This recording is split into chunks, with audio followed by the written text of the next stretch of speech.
Ladies and gentlemen, welcome to the final round of our RaceFace.Pro GT3 Championship here at Monza, located at Autodromo Nazionale Monza.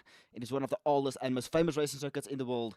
Now, I'm the voice that nobody is used to hearing, but I'm sitting in and subbing out for my fellow commentator, Stephen Koenig, who has to go deal with some other duties going forward there. But my name is Cameron Rastos, and I hope to spend a lovely evening with you here in Monza. Built in 1922 in the city of Monza, funny enough. It's a circuit that is created by the Automobile Club d'Italia to promote motorsport within Italy and has become known as the Temple of Speed. It is famous mostly for its long straights and high-speed corners and has hosted the Italian Grand Prix almost every year since the start of the Formula One Championship in 1950. So, it's also one of the most historic venues within the world of motorsport. But while we have that little bit of history, let's head on down to the circuit to take a look at the action and qualifying that is currently taking place. Currently first out on circuit on a qualifying lap is the one and only Mr. Daniel De Villiers of PWSR Alpha, an old name taking on the mighty, how can we say, Nissan GTR. Funny enough, one of the cars located in South Africa. If you want a bit of history on that, just let me know. But hoping out to go and set a good qualifying time to get himself in some good footing. But while the drivers still go out and we're waiting for times to get onto the board, we will be just looking at the standings currently and seeing how things are going off as a McLaren there. I believe that will be Reginald Mthaleni going wide into the kitty litter in an attempt to avoid any fouling up of Jarvis currently on a flying lap. Let's take a quick look at the standings, starting off with our pro category.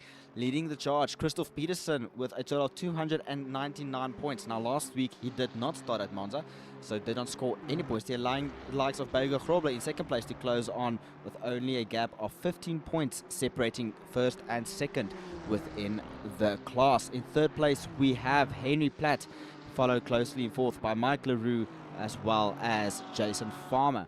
Now, here's a little bit of information and a little bit of something interesting. This is a three-way fight for third. Jason Farmer is only 10 points behind Mike LaRue, and Mike LaRue is only about 6 points behind Henry Platt. So anyone's outscoring each other there will count within their favor. In sixth place, we've got Henry Veppner on 188 points, and 2 points behind him, Sean Loureiro on 186 points. So that's a battle that still needs to be sealed. 15 points behind Johannes Schreling. Now, I do recall Johannes Schreling will not be racing tonight. Let me just quickly confirm on my notes from the race director here to make sure if he will be racing tonight. He says, no, sorry, that is another driver that will not be making in our AM Silver and AM Gold cars. So Johannes Schreling is out here, 15 points separating him and Sean Loureiro for 7th place in the championship in an attempt to go and score some good points. In 9th position, we've got Jeff LaRue on 151 points, and then in 10th position, rounding out, but also in 11th position. This is a two-way fight for 10th in the final round of our championship, separated by 1 point. Jared Boskop sitting comfortably in 10th position, but right behind him, snapping on his heels, is Ruan Heineke, hoping to outscore one another in an attempt to clinch that final top 10 position. Hopping over to our Pro-Am results, we have Mr. Keegan Bowen. Now, Mr. Keegan is on circuit and already see there in the virtual grandstand. Keegan going and getting some great amount of support and cheering on in an attempt to go there and support him. I also see the Extreme Sim Racing giving a massive shout out there for them to go and race there. And I also see a familiar name there, Antonia Gamble, of course, of Stingers Racing, well-known name for many of us. But leading the charge, and I am gold. I am silver. This is not the driver that I was looking for. But Jan Schreling now setting on some time there.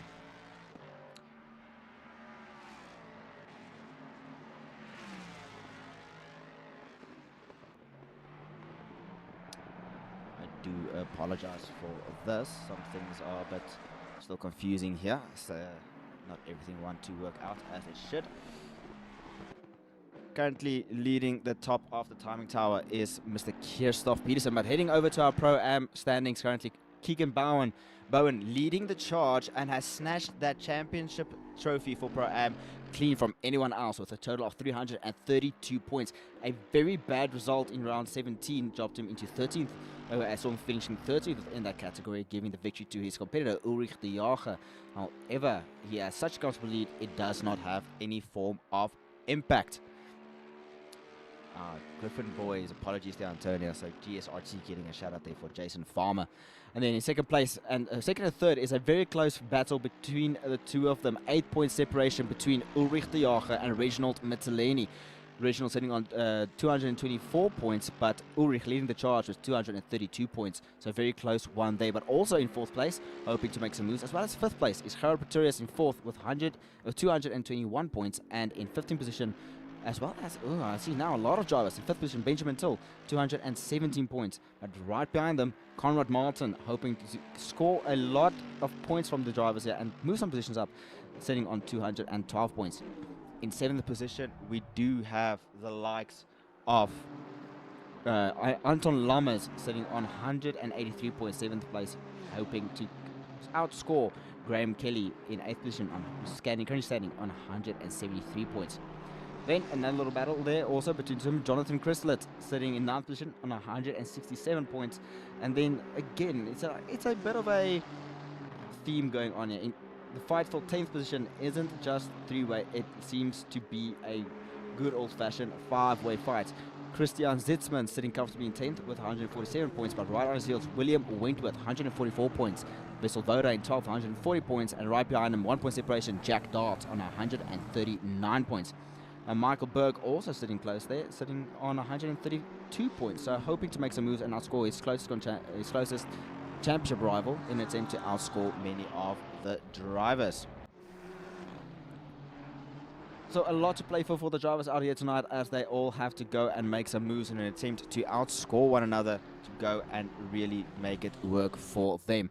Great to see some very good fans happening there, but and also someone mentioning turn 1 there, as turn 1 Monza is quite well known for absolute carnage. If you can get past turn 1 Monza, there is no safe location for you to start in Monza. When it comes to turn 1, it will always go and claim its victim, regardless of what you try to do. But if you get past turn 1 Monza, then you will be very, very lucky, as anything can happen out there tonight. So a lot of great fans out there in the virtual grandstand. Great to see everyone, as it makes me happy to see you all joining me tonight here for the final round of our ACC Pro Am Championship. All to play for, and it's never over until the checkered flag drops. Sometimes are starting to come in a little bit here. Our timing tower just being a little bit on the difficult side. I do apologize for that, ladies and gentlemen.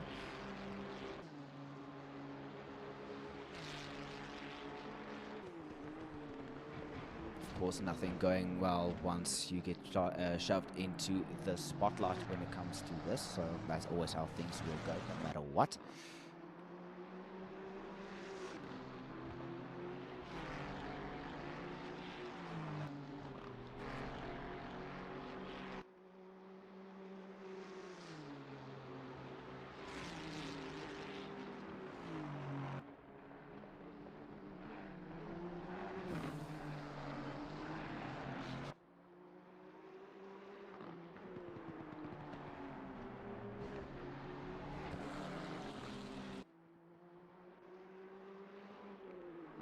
Things are being difficult and nothing works out as you would always want it to be working out.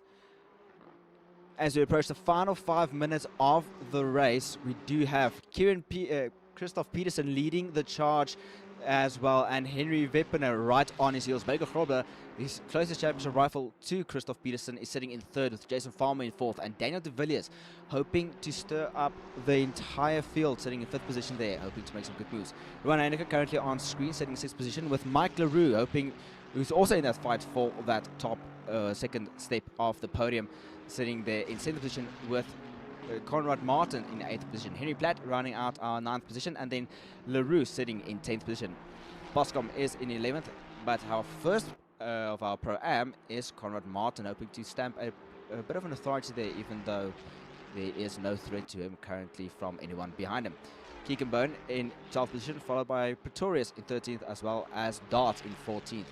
position, we've got Baumeister in 5th position in the Ferrari 296, car 74. And in 6th position, we've got the likes of Freleng in the Ford Mustang, hoping to make some moves forward.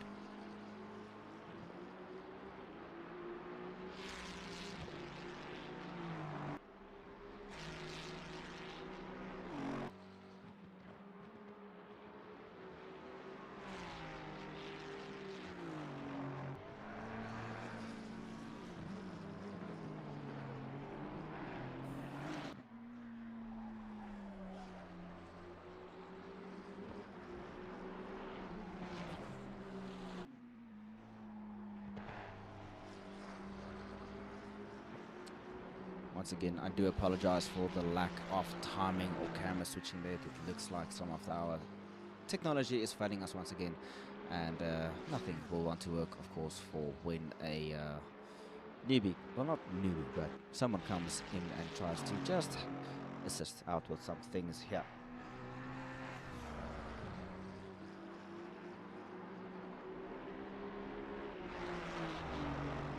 As we head into the final 2 minutes and 50 seconds of the qualifying round, no moves have been made by any of the drivers thus far. Everyone seeming to just give a bit of space as they hope to go. Has going on there for the likes of our driver. Just quickly want to switch over to our track video. I do apologize again. It's everything happening at the same time and nothing happening or working as it should.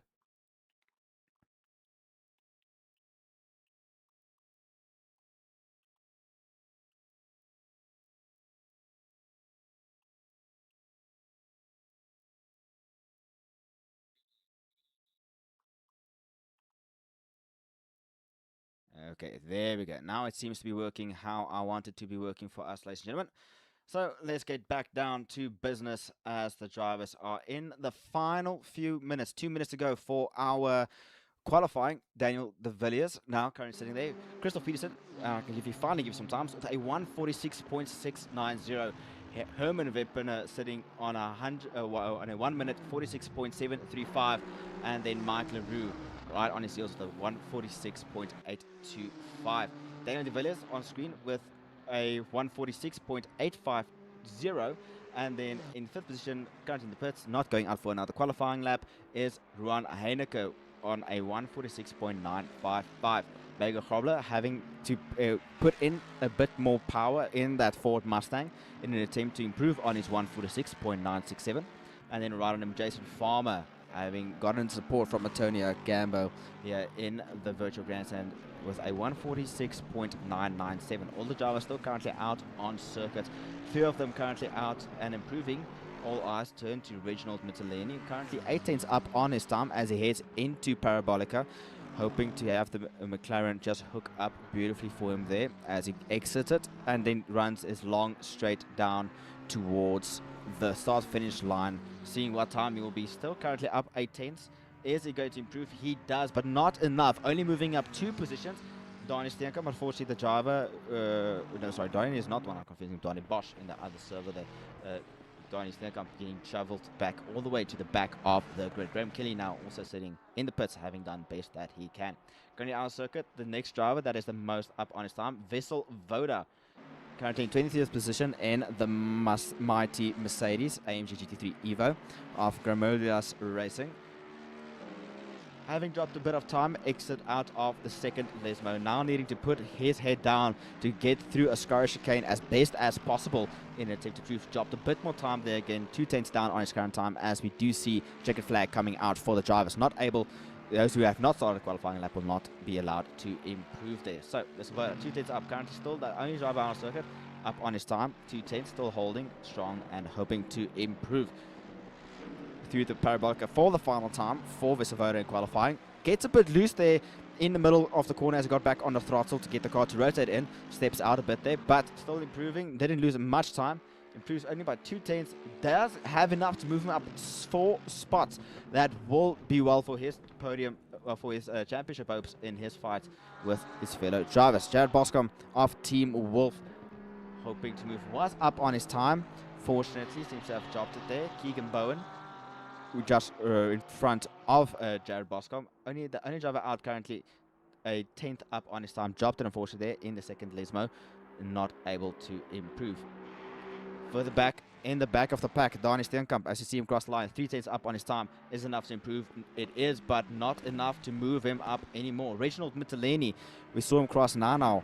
Was he enough? He did a massive improvement, jumping from 25th to 21st with a 47.842. Well done to the McLaren driver of Reginald, as we all get ready to head on over to the grid formation, and drivers now making their way. Keegan Boeing, the last driver, along with Reginald, but Reginald already crossed the line, getting the checkered flag. Now with Keegan Boeing finalizing, or finishing qualifying for us as heads for the final time across the start-finish strip in an attempt to get his time up. It will not be enough.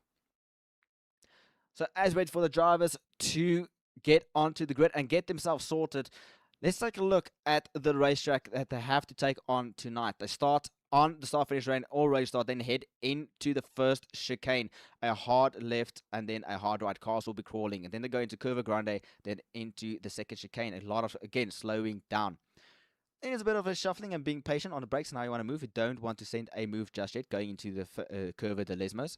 So they will have to be very patient on how they're going around that. And then it is the long run where they will be passing underneath the old part of the track. That will be Variante Ascari, named after a very famous driver for Ferrari and Italian to win multiple championships. Then it is a very bumpy exit out of Ascari. Drivers will have to be cautious to not go and upset the car.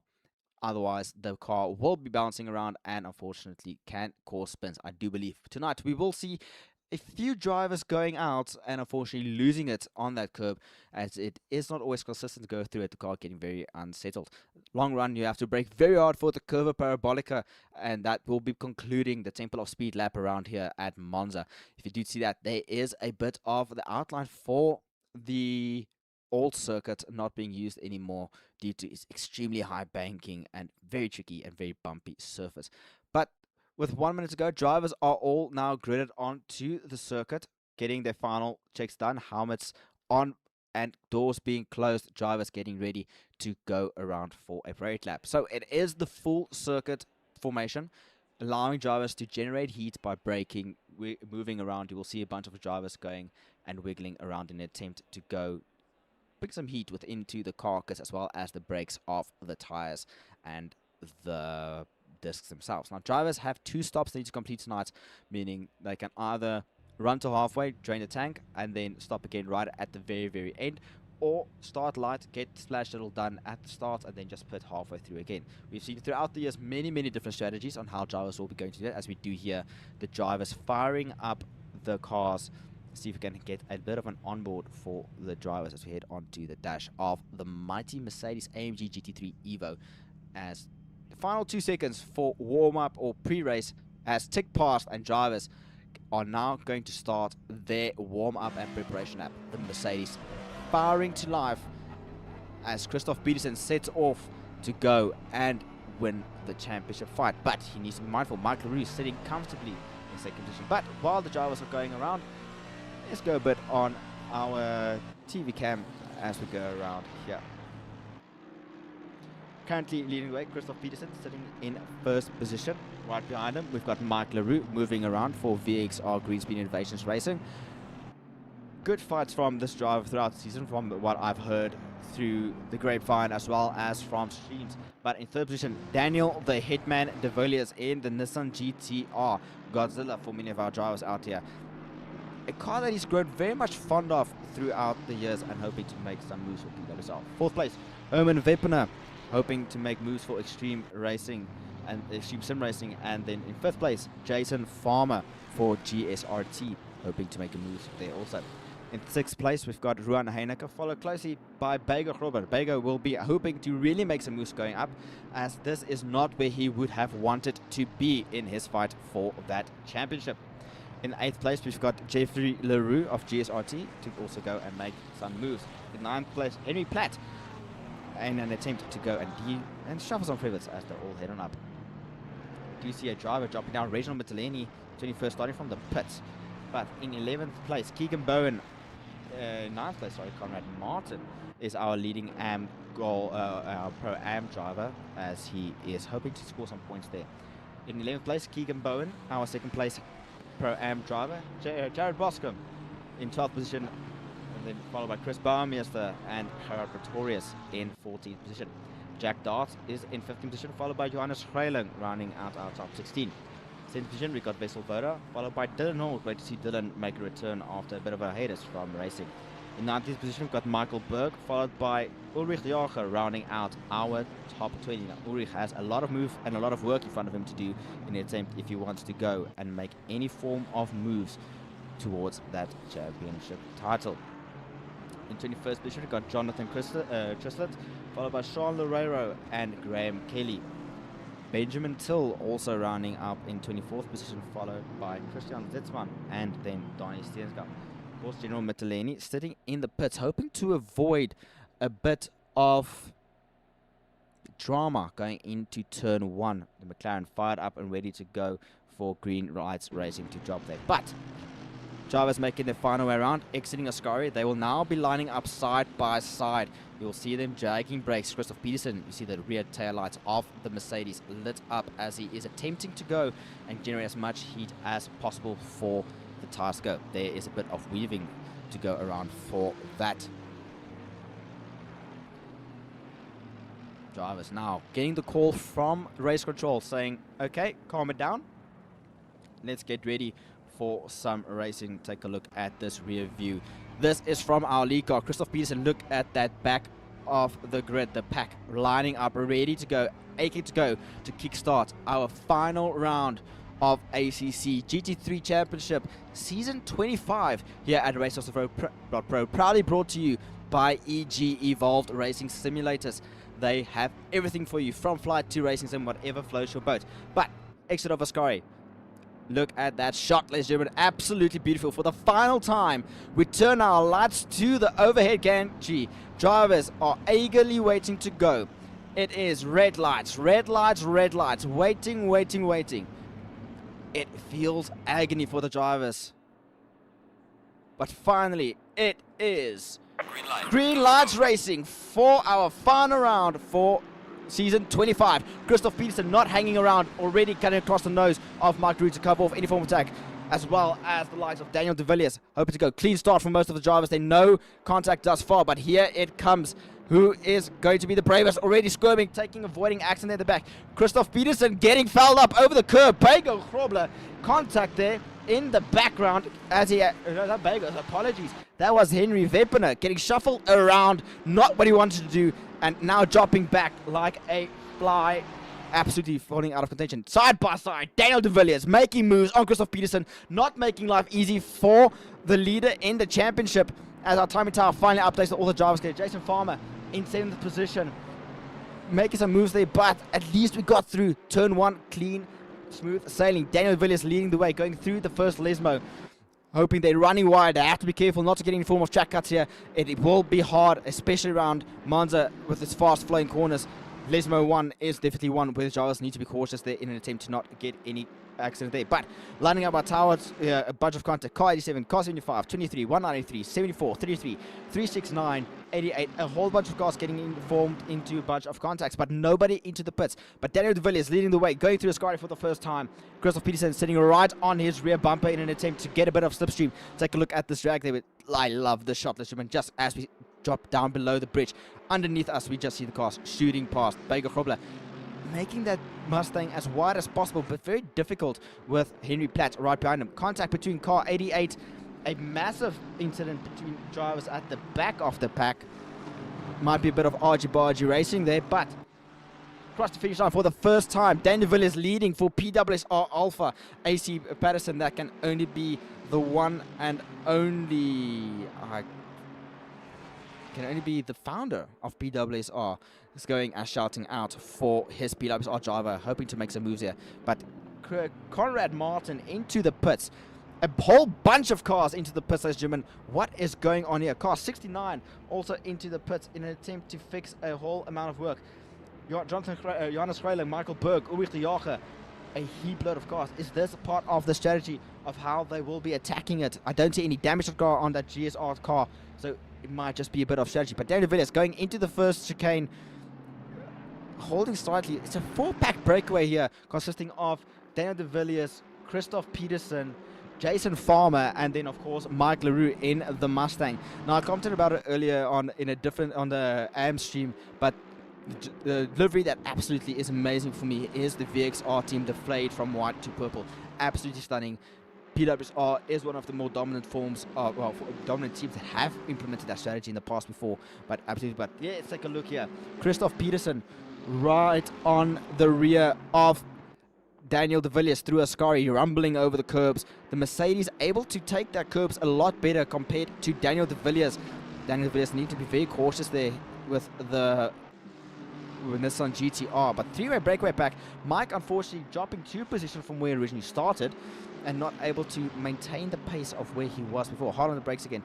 A lot of accidents clocking up on my timing tower. Car 88 again involved in an accident with car 22.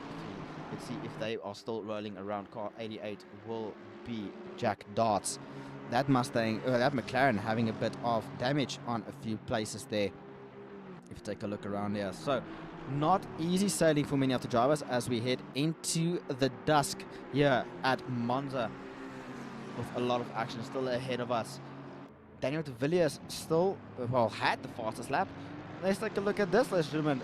Jason Farmer has thrown in his hat for this fight in the Lexus. Now, Monza will fit the Lexus a lot better compared to many of the cars. The Lexus very, very strong when it comes to straight line speed, and Monza is a lot of straight lines. Daniel de Villiers cutting off that the outside line in any form of attack there, but GSRT Griffith Sim Racing Jason Farmer showing that he is not going to stick around very much longer, hoping to get close to the rear bumper of Christoph Peterson in an attempt to take that position from him. Further back in the field, Dani Steenkamp, take a look at this side by side through Curva Grande. I am 100% sure that's the name. I'm not 100% sure, but through the first sweeping corner there. Stop go 34, Bauermeister, not what he would have crossed. Chris losing out there. But Dani Steenkamp, this is our closest fight on circuit. Vessel Voda, Dani Steenkamp, the two of them fighting together, then right back. This is a 5-car train. 2 Mustang, 3 Mustangs, a McLaren and a Mercedes.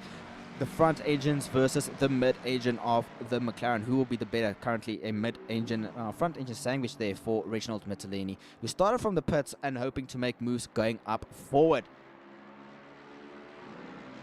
Further up the field, Christoph Peterson has seemed to have made the move on Daniel de Villiers. So de Villiers now having made a bit of a mistake earlier on, now going and losing time. Christoph Peterson saying, it's time for me to attack, I will be going now. Christoph Peterson also stating his claim and taking the fastest lap with a 1:47.110. Daniel de Villiers having not been able to respond, 7/10 slower that lap, and also 2/10 slower than third place Jason Farmer, and about 6/10 slower than Mike LaRue. So all around him is drivers responding to his time. Daniel de Villiers not able to improve just yet with a 47 being his fastest, 47.9 being his previous lap time around. Just see Jason Farmer there in the back, ducking out a bit in an attempt to see what is going on. If he can make a move into the first chicane, second chicane, not really want to go for that type of move there. It's quite dangerous, but this is where our action heats up. Into the first Lesmo, going through, being careful not to do what Daniel just did. That can be penalized by a off track if caught sleeping. But take a look at this. Bego Grobler dropping down behind the mighty Boatley, not able in any attempt or form to go and stop that. Dylan Hall, though, I see also in the pits. I'm curious. Sarko Racing, seeing still standing there. Chris Bauermeister serving his stop go 30 after speeding in the pit lane. And then also Sean Loureiro going and doing his pit stop. I think Sean Loureiro has, unfortunately, we have our first retirement, ladies and gentlemen. Sean Loureiro going and saying he will shut off the car for the final time around the circuit and say enough is enough. 3-way fight there in the back here between Daniel de Villiers, Jason Farmer and Mike LaRue. The Aston Martin of Mike LaRue firing up all of its cylinders, hoping to go there. Stop go 30 has been cleared for Bauermeister as he now sets out. And coming out right in front of this battling pack, you see him just there at the bottom of the screen just as we crossed over. not where you really want to be when it comes to this club. But Mike LaRue going and pulling a bit of a Hail Mary boxing earlier there in an attempt to do an undercut, so getting one of his mandatory pit stops out of the way and going forth there. So Bauermeister all the way now, 25th, the last of our running cars, unfortunately getting a stop go 30 for speeding in the pit lane. So not what he would have wanted to do in any shape or form, as that will cost him very, very dearly. Another car entering the pits will be Donnie Steenkamp, hoping to get one of his stops, but that is damage on the front of that Mustang. So that will be a bit of a longer one, as the team is scrambling to put on a new front bumper and fix the clips that have broken on in the start. At the front of the pack, Daniel De Villiers having to defend off against the Mustang. That Nissan being a complete handful for the experienced driver that is De Villiers, especially when it comes to the Nissan, knowing how to work it on all cylinders. Jason Farmer putting out a little bit just to see where his break points is, going through a Scotch chicane. Can make a move there, but will be very, very brave, as you do not want that to happen at all. Now back down the long straight. Let's see if we can get a bit of an onboard of Jason Farmer here. That Lexus absolutely screaming as he sets off to the Godzilla of Daniel De Villiers. Now, Alan Patterson is within the virtual grandstands, and I want to pick his brain quickly. Alan, have you ever tried to convince Daniel to switch from the Nissan? I don't know how many times I called it a Mustang. I've called it a Mustang a few thousand times already. Have you ever convinced this man to switch from the Nissan to a different car, or is he just letting the man drive what he's comfortable with? I mean, he has proven, though, that the Nissan seems to be quite a strong car in the hands of this driver, and I do see another Nissan also on the circuit in the back of the pack, I did believe there. But have you tried to convince them? So if you can, just let me know there in the virtual grandstand. I'm quite curious to see what's going on here, or just hear what the process is there over at PWSR in that attempt there. And then also welcome, haven't heard from many of the guys girls and ladies in the guys and ladies in the grandstand for quite some time, so great to see some familiar names back out there again. So ladies and gentlemen, this is our closest fight in the front of the pack. So De Villiers having going wide again. He needs to be careful, otherwise he will be penalized if he keeps on going and doing that, and that is not what he would have wanted to do. That is not how you want to do your race. It will be very, very difficult for him if he does get any form of that. But very, very, very good run from Jason Farmer, hoping to make a move into Ascari. Hard on the brake, side by side, contact, shoving and going around is Daniel De Villiers, is Jason Farmer. Let's see if we can get a bit. Now he has to wait for the return, but while we wait, let's see if we can get a bit of a replay of that. So, exiting the first Lesmo is Jason Farmer. Gets a great run, a lot of slipstream. The slipstream effect being very strong. And the Lexus power also playing in his favor. Going right there, pulls out to the side. Now Daniel De Villiers now going there, sees the car there. You do see him popping there in the windscreen, unfortunately. Unfortunately, that is just how it is and how the cookie crumbles, and not how you would have wanted to go. That is one front engine car standing and the Lexus facing the wrong way. This has promoted the likes of Jeffrey LaRue up into third place, allowing him to go there. But Keegan Bowen, our Pro-Am leader, is sitting comfortably in first in his class, in fourth place, followed by Jonathan Chislett and Jack Darts. So he knows he can just drive comfortably and going and doing what he needs to do. No need to worry about anything else. And just see it until the very end for this race. With that front fight now being settled down, let's take a look back here. Jonathan Chislett, followed by Jack Dart. This is our closest fight on circuit with the likes of Herman Webener. So this is Raven Racing. So Jonathan Chislett is not racing for anyone, to my knowledge. Followed by Jack Dart of Raven Racing, and then followed by Herman Webener. We did see a request here. We want to see a bit of a gap here. Let's go here for the timing tower here. Scotty, that is the gap there. You'll also see on the side the restrictor plates as well as the kilograms going on for that. Unfortunately, we do have nodes. Well, we have received some word here from Dylan Hall saying finally made it to a race and only made it to Ascari. So unfortunately, not the race he would have wanted. Jason Farmer going into the pits there, hoping to go there. So currently this is the gaps currently as it stands. I do apologize again for that. I do not have the timing tower or the software previously used by the other commentator. We are making use of the built-in ACC timing tower here. But back to the broadcasting side. Herman Wepner right underneath, hoping for a bit of an undercut. Makes a beautiful move going through the parabolic curve. So really great move from Herman Wepner, going for the up and under, making a move now, hoping to set his sight on Jonathan Chisholm. Now this is two different classes that do not need to fight one another, and Jonathan can be playing smart and just let Herman go through instead of going and attacking him. But further back, Henry Platt having to defend against Reginald Mitteleni, making a great move there. So those positions two have swapped. This is our other close fight. This is again not for the same class, so it doesn't matter what the outcome is for these two. Henry Platt or Reginald Mitteleni, they both will maintain their position within the class regardless of this little switch around. As the drivers are currently starting to get a bit comfortable with how they want to go around for it. It is becoming to get a bit quiet there, but Jonathan just getting a very bad drive out of the second chicane. Now having Herman Wepner on his inside, going into the second Lesmo. Herman thinking better, using his years of racing experience to rather slot in behind Chisholm in an attempt to rather make a move going down to Ascari.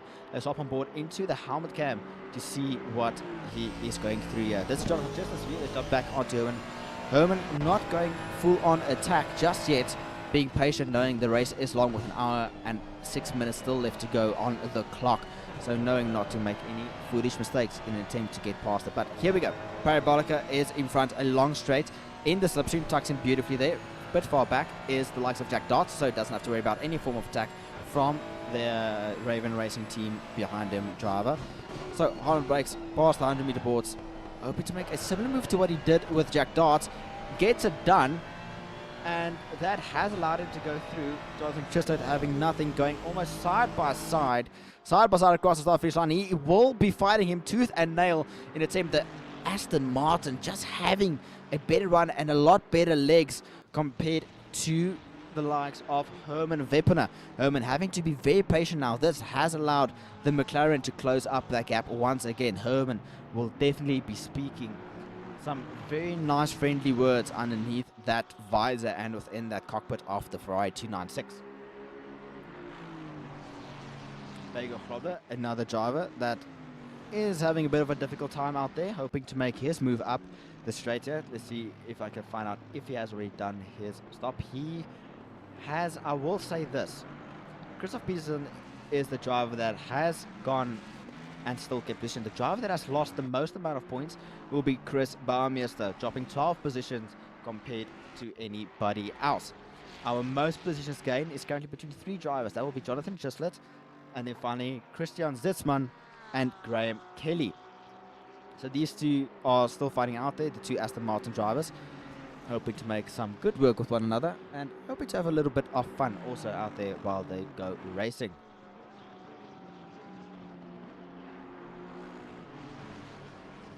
Back to our closest battle on circuit. Herman Wepner now again exiting the long Ascari tricky corners there, rumbling over the curbs there, and now setting aside to make a move again, but not really going to be able to make it, I think. A bit difficult for him being this far back unless Jonathan Chisholm makes a bit of a mistake, but Jonathan seems to have covered off that inside line quite well. Herman not close enough to lodge another attack going on there. Further back in the pack, in 15th position, we've got Ron Heineke making quick moves off Reginald Mitteleni. Now, Reginald is fighting for 3rd in his category. No need to go and fight anything else there. But he is hoping still to make it forward. He wants to score a good chunk of points. But Ron Heineke making life difficult for the driver in Pro-Am as they head into Parabolica.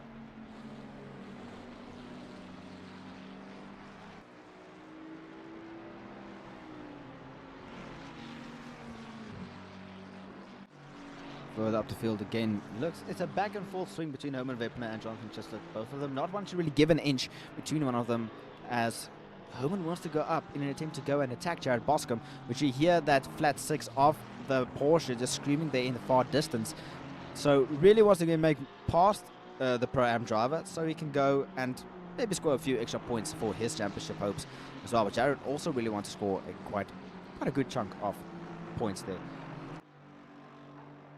Further, our biggest loser of our start will be Jason Farmer, currently sitting in 20th position after his spin, going and boxing, having feeling that there is a bit of damage on the car and getting the Lexus fixed there. But very interesting to see a painted diffuser on that Lexus.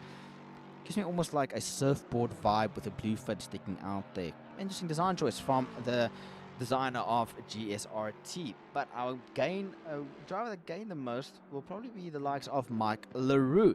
In 12th position, was in third position, fighting it out with Christoph Peterson, David Villiers, as well as Jason Farmer. Almost got the name there, apologies. And now hoping to make a bit of moves there. Already did one of his stops, so no need for him to go and worry about doing two. Only has to focus on the one stop that he needs to do to get that out of the way. At the front of the pack, Daniel De Villiers coming past a back marker. That will be the Mustang of Steenkamp, I believe, or yeah, that's Steenkamp there. Just see the name board there at the top of the window showcasing. So Daniel De Villiers already coming past some of our back markers here. I've already boxed earlier, and now needing to make a lot of moves. 5 seconds already. Well, about 2 seconds already the gap between the drivers in first and second place, as I will bring up the timing table once again. 5 seconds last time around. So Daniel De Villiers having dropped a lot back actually after what he previously done. They also see the stops being done by most of the drivers. So Benjamin Till, the only driver to have gone and done all of his stops already, and the leader of all of our stops so far, having completed one of them, will be Mark LaRue. Vessel Voda now going in doing one of his stops to get that out of the way, and then also Bego Hrobler also dropping down sitting in 12. So Mike LaRue already getting promoted from being one of the early stoppers. Reginald Mitteleni starting from the pits, sitting in 15th with 2 stops still to go to his name. As we see updated timing towers as the drivers are crossing line. 6 seconds is the gap between De Villiers and Peterson. 6 seconds is the gap between Jeffrey LaRue and De Villiers. And then after that we get a bit of a closer gaps here. 0.3 is the gap between Jonathan Chislett and Herman Weppener. So drivers are fighting it out entirely there. With 1 hour left on the race, all is to play for the drivers here at the Temple of Speed. Nothing is set in stone. We might have a last-minute failure within the cars, or not enough fuel, as anything can happen. But Herman Weppener is finally getting past Jonathan Chislett on the previous lap. Now sets his sight on Jared Boscombe. Very big gap going from the Team Wolf driver of Boscombe and Herman Weppener going through the first chicane right now. So if you jump on board of the helmet of Herman Weppener, we will see after this little curve, we might be lucky enough to see Jared Boscombe there. So he knows the distance, revving the Ferrari to its absolute limit there, just not enough to see him just yet. Maybe if he extends, there we go, as he crossed the crest there, we do see Jared there. So he knows his target and he goes there as a jump on board on Jared Boscombe. The whine of the Porsche screaming, the flat six aching to get going there and really making it difficult for the driver.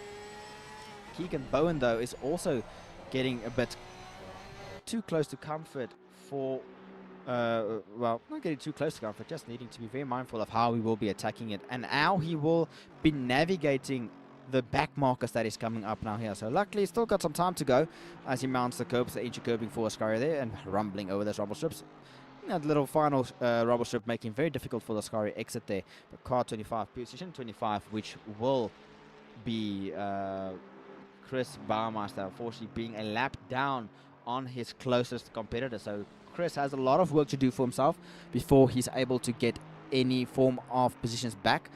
So a lot still to play for the driver after suffering a stop-go 30.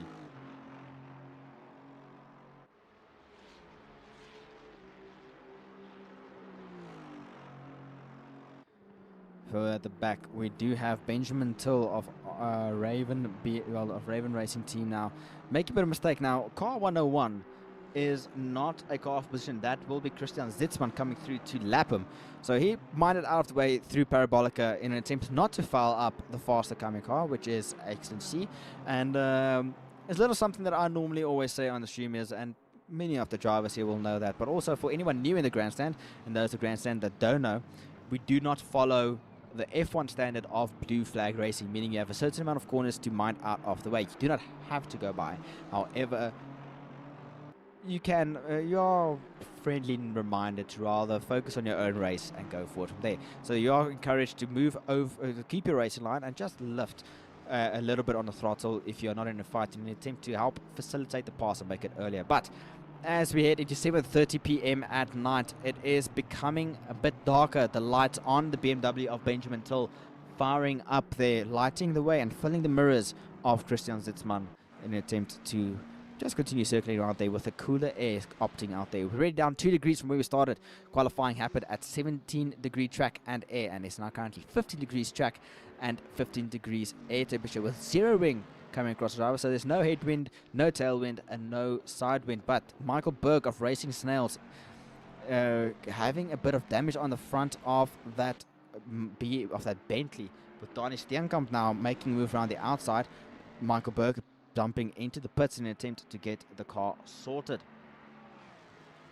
This will allow him to drop and promote many of the other drivers up the field. But Kika Bowen coming across the start-finish line in 4th position, leading our Pro-Am drivers category as he goes and has to deal with Bauermeister as well in front with another car. So a lot of work to do for our drivers in an attempt to get up the ranks and get that few little points in order to either score a position or even score a championship.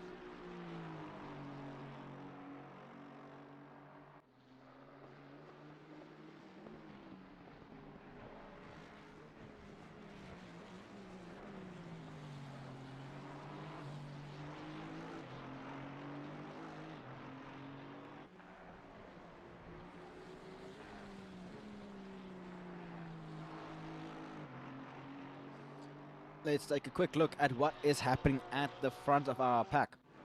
After a brief battle with Daniel de Villiers, Christoph Peterson has shut down any possibility of being a victim of any form of attack being mounted from Daniel de Villiers. Daniel de Villiers having dropped already 6 seconds there. You just see him at the top of the frame as they exit out there. So Daniel de Villiers might have burned his tires a bit too early in an attempt to grab that lead, but I know what the hitman will say, and I'm pretty sure Alan will confirm for me also. I led a lap in the pro lobby and I caught it on stream, so I'm more than happy. However, I do know that Daniel would want to go and still win the championship or even still win a race. So all to play for as the lights on the GTR come to life and illuminates the track in front of him. We do all need to remember, though, that it is a bit lighter for us compared to the drivers. The camera's making it a bit easier for us to see compared to the drivers. So drivers will be facing a bit more darkness compared to us, but hopefully we'll be seeing some very beautiful nighttime racing. And for me, the most beautiful aspect of racing is when the lights illuminate. You don't see the cars, you just see the headlights of those cars. It's something that just is so special no matter what one does.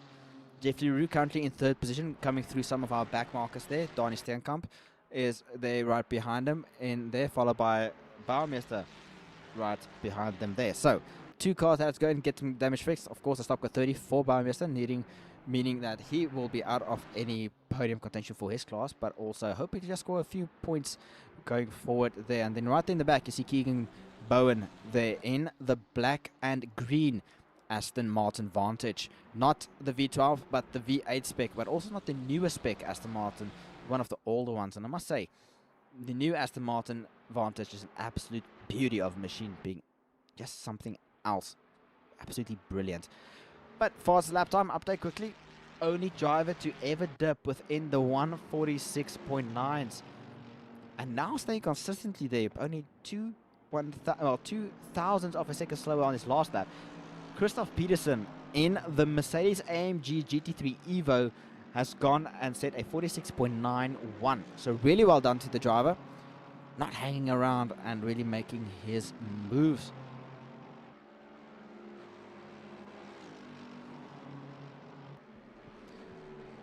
So final, 2 positions, 2 cars that have retired unfortunately is Sean Loureiro retiring quite early on, not having only done 1 lap, and then also Dylan Hall only doing 1 lap. But we had confirmation from Dylan Hall saying that unfortunately made it to Ascari and unfortunately got involved in an incident resulting in a significant amount of damage to the car, not being able to get it fixed.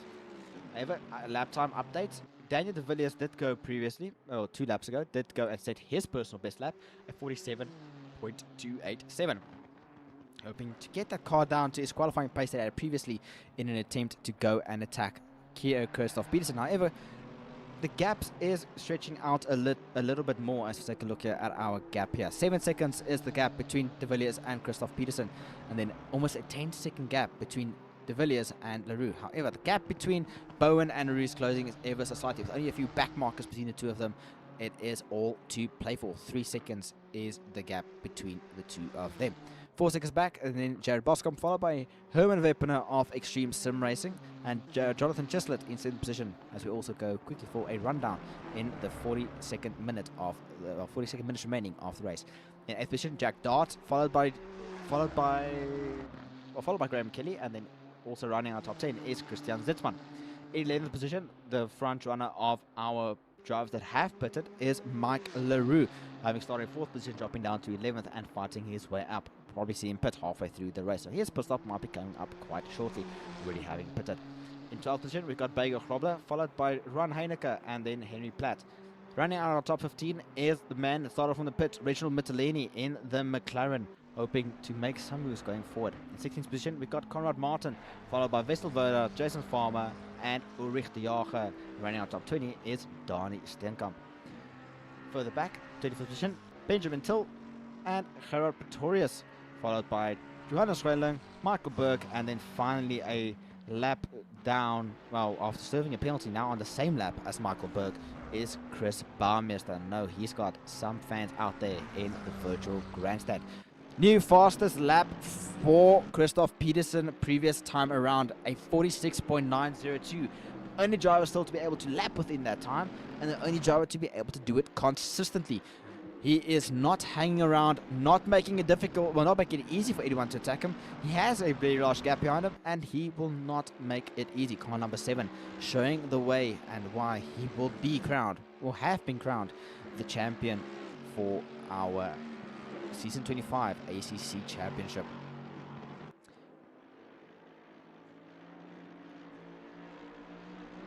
As the gap is starting to open up a little bit more, drivers have seemed to settle down quite significantly, as no one has gone in any shape or form to go and attack. But this will be ranked as our closest fight on circuit. However, you need to remove Benjamin Tilde in the BMW. Christian Zitzmann is being chased down by Mike Leroux. Now, Mike Leroux doesn't need to attack Zitzmann just yet. He does know that he already did his pit stop, well, one pit stop, and doesn't need to go and make life difficult for him. He can go pit alongside any of our other drivers midway through, and then just go forward from there. And here we have Bego Grobler in the background in the all-black Mustang. I don't believe the livery got delivered or applied in time, so he will be running incognito mode for tonight's race. Maybe just on my side, but we'll see. Oh, as I say that, commentators curse Christian Zitzmann going and losing it at Ascari. Let's take it a few back. Bego Grobler smiling ear to ear as he takes that position back. But let's take a look back here. Through the first Lesmo, Christian Zitzmann in front of Benjamin Till. No contact has been reported on our side, so he might have just got it all wrong. Let's take a look here. Going into the entry over the rumble strips. Hard on the brakes, chucks it all the way to the left. Just gets loose on the rear, snaps a little bit. Brilliant avoidance, I will say, by Benjamin Till. But also Mike Leroux having to avoid not one but 2 cars, slowing down significantly. Benjamin Till now slowing down entirely to allow Mike Leroux to advance past him. So really well done for the drivers to avoid that. And Bego Grobler, this has brought him back a little bit closer to Mike Leroux, so that will help his hopes in championship hopes in terms of scoring. But so it's a bit close. Benjamin being almost an unlucky passenger there, going and almost being caught out here. So as I'm trying to open up, or just bring in a bit of the points here quickly, I do believe that if Mike Leroux finishes in front of Bego Grobler, he might be able to snatch that 2nd place from him. However, I am not 100% sure, so let me just quickly double check here and make sure. So, oh no, actually not. So currently how it stands within a class, they are currently 6th and 7th in placing, meaning that scoring-wise, if it were to finish now, Mike LaRue only scored 27 points and Bagel still scored 25 points. So Bagel will have to be very far back for any shape or form to be a threat or be under threat by that. But Henry Platt is a driver that is not making it luckily. So it's a 3-year fight. Henry Platt, Bago, Krobler, as well as Mike LaRue. That's a 3-year fight for second in the championship that we can take note of. Henry Platt currently with a Bentley being in 14th position overall, but about 10th place within his class. Not what he would have wanted it to be. Further up the field, Herman Weppener has made the move on Jared Boscom. That might have just happened right now, ladies and gentlemen, because let's take a look back, see 30 seconds what happens. That happened maybe earlier on in Ascari, as we do see the lights on the Porsche now shining right onto the rear of the Ferrari, and right in front of them is Dani Steenkamp in the Mustang. Benjamin Till, after that bit of a close scare coming through Ascari, has decided to go for the pit box and just get one of his stops out of the way in an attempt to maybe undercut a few things here or there. Currently also a last lap round, a new two laps round, a new fastest lap for car 33. That will be Herman Weppener. We're seeing it right here on our screen, placing in a 147.167. Car 86 going also, and ladies and gentlemen, my eyes might be deceiving me, but Christoph Peterson might have just pitted. Let's just confirm this. Yes, came out the pits. For a split moment, they thought that he had just disconnected and has dropped out of the entire race. So that would absolutely be abysmal and heartbreaking for the driver, as he had such a brilliant lead. But now he has done one of his pit stops and doesn't need to go and worry about anything there anymore. Henry Platt there right in front of him in the Bentley. So really well done for that driver. However, you see in the virtual grandstand there, I will not be pronouncing that name due to fears of breaking YouTube TOS. But saying a podium is on the cards. It is possible if Herman Weppener is able to keep it clean and continuous around the circuit. Now be having to deal with a back marker in an attempt to go past there. He has set his sights on Keegan Bowen, which is a while up the road. The gap between Keegan Bowen and Herman Weppener last time around, as they go across our timing sector again, is about 5.7 seconds, almost 6 seconds. But the timing difference between himself is very marginal, both of them running close, similar times to one another. 147.9 for Keegan Bowen and 147.882 for Herman Weppener. Being stuck behind this driver will not make it easier also, but Jonathan Trislet into the pits from 8th position. This will drop him down a fair chunk of points positions already, as we see they're going. Making a move around the outside into the run-up to Ascari. Herman Weppener hoping to get it past Dani Steenkamp. Seems like we're down hard on the brakes, and so thank you very much. Let's go forward from there and attack everyone forward. So now he's got pretty much a clear run in front of him. We just need to check that car there. So we got followed close behind is one of Herman Weppener's teammates, right behind Keegan Bowen. So it will be quite interesting to see how team tactics might be playing into effect here. Will the teammate of Weppener pull out of the way to allow him to go through and attack him? It's all to play for. That's what we do need to figure out. But again, back out at the front, Daniel De Villiers, the hitman, going and leading the way, making and showing why the Nissan is such a powerful car still, even though it is one of the oldest generational cars out on circuit alongside the Lexus. So really well done for him being able to get that Nissan up and running and just purring on all of its cylinders. So really well done to Daniel De Villiers for that. Currently in second place, Jeffrey LaRue of GSRT, Griffin Sim Racing Team, just sitting pretty and holding position, while Keegan Bowen is right behind him, being hunted down by Herman Weppener there in the background. Last time around, 7.7 tenths of a second is the difference in lap times between Herman Weppener and Keegan Bowen. So Herman Weppener putting on the heat for the driver in an attempt to maybe force a mistake or having used the tires a bit too much. We do not know. Every driver has their own little unique strategy as they all go and set it out.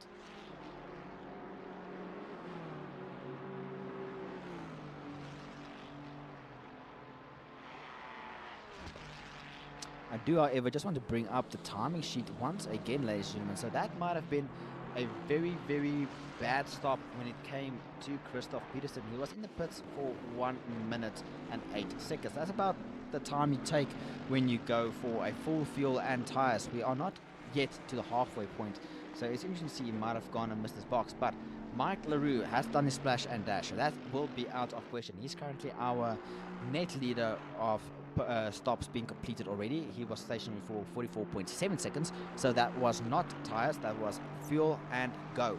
So he has got splash and dash done and dusted, and now hoping to extend these tires as best as possible to halfway. But I do expect to see him into the pits within the next minute or two. Speaking of into the pits, Herman Weppener jumping into the pits to get one of his stops right and out of the way, so that will diminish some of his hard work that he had done previously, get past the likes of Jared Boscombe.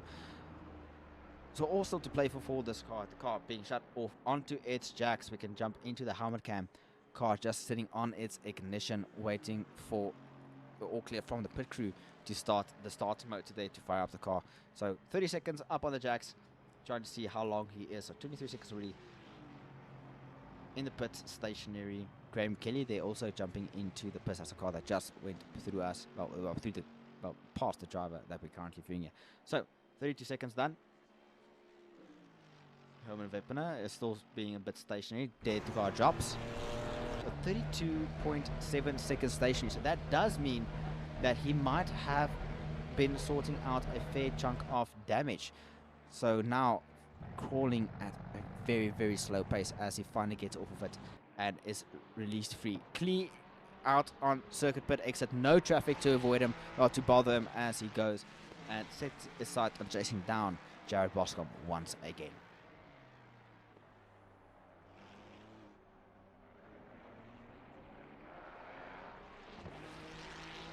Another thing to note, though, Herman Weppener has slotted out behind Conrad Martin, but the two cars in front of him, Henry Platt and Conrad Martin, both did a splash and dash. Christoph Peterson is in front of him, did the full service, but Herman Weppener was almost a full second faster in the pits compared to Christoph Peterson. So, are there a bit of extra damage needs to be repaired on Peterson from his early embargo fighting Daniel de Villiers? We do not know, but as I say that, the hitman has pulled into the pits. Jeff LaRue also into the pits, so both cars into the pits. Keep going like that. That has promoted our Pro-Am leader, Keegan Bowen, into the lead of the race.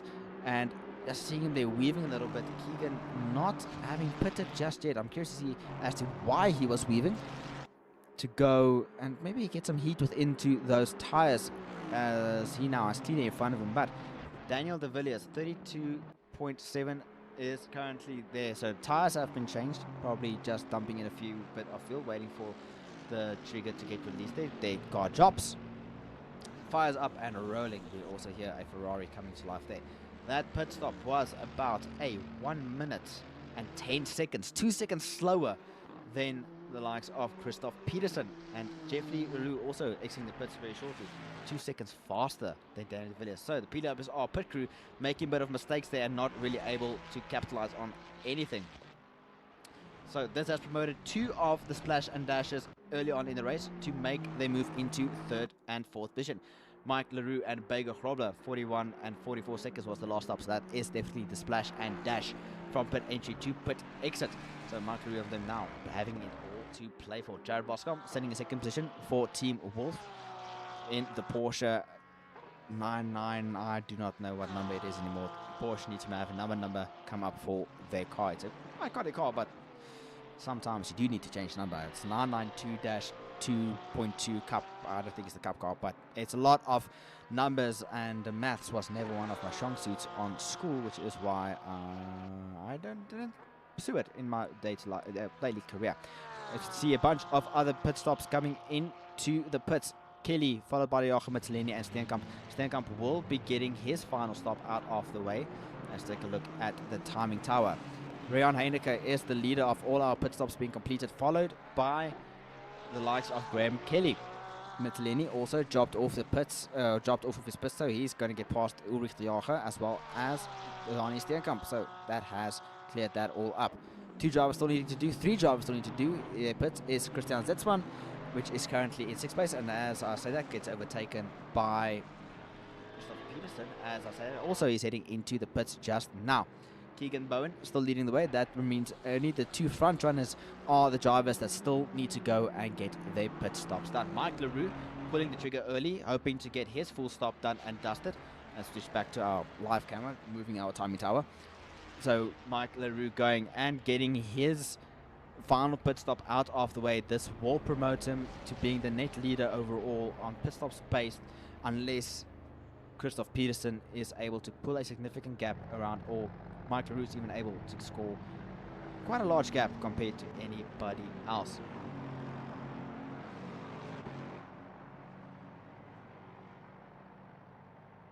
Let's take a look at the front of our pack once again. Keegan Bowen comfortably leading, going through Parabolica Rus as we speak, as the circuit lights have turned on as we head into closer to 8 o'clock, as into the pits.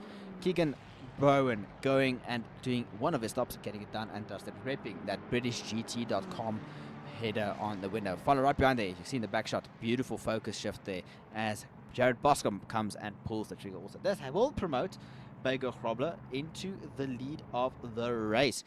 He is now coming around Parabolica for the time being, and will be promoted into the lead, but he still needs to do his final pit stop. Will he be dumping into the pits? No, he's still comfortable on his tires, saying thank you very much, ladies and gentlemen. I will be continuing on for the time being. Bego showing why he is at the front of the pack, and such a well-known name when it comes to racing here at RaceFace.Pro, having won a fair few amount of championships himself, so definitely knows how to go racing around the circuit of Monza. A little while back, Christoph Peterson needing to do a fair chunk of work, still holding on to that fastest lap. However, he is getting close, ladies and gentlemen, to that 46ers once again. Last lap round 47.17, and then his fast lap being 46.902. Keegan Bowen just exiting the pits right now, as well as Jared Boscombe. So those two will drop down the order. Henry Platt also is another driver that still needs to do one of his pit stops, but funny enough, Daniel de Villiers, the driver that has opted for the late strategy compared to many of his other competitors, is struggling to make some moves going forward. Only running 48.2s, only a fraction a bit faster compared to Henry Platt that is in front of him in the Bentley.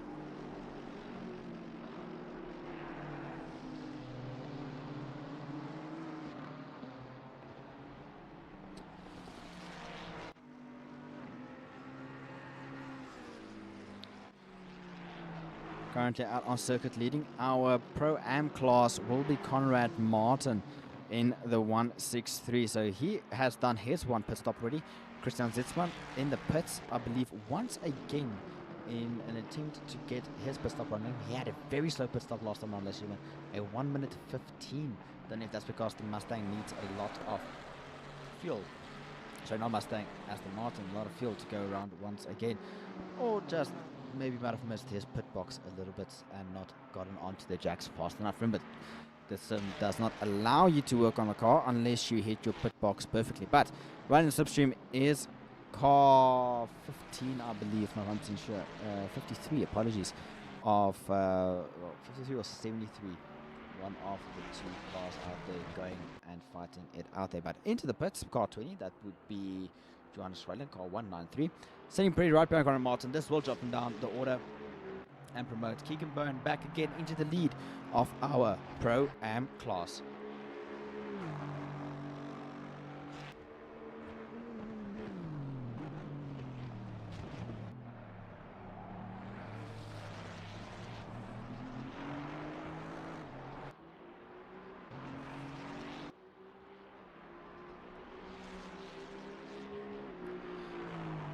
It does seem though that Daniel de Villiers might have found a little bit of pace within that Nissan after his stop, going and putting in a 47.9. So the first time again that he's back within the 47 ranges compared to what he was previous round around.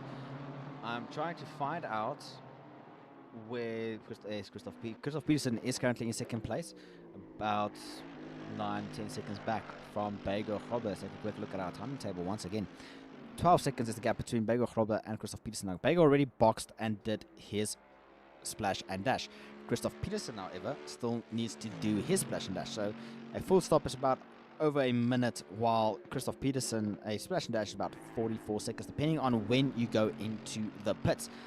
All to play for still out here for the many of our drivers, as they hope to go and score a lot of points as we enter close to our 30 minutes remaining of our season. 32 minutes still currently on the clock, but we are close to finalizing the final half hour of our season 24 of 25 of RaceFace.Pro ACC GT3 Championship, proudly brought to you by EG Evolved Simulator rigs for all your wants and needs, whether it is racing that tickles your fancy or even flying.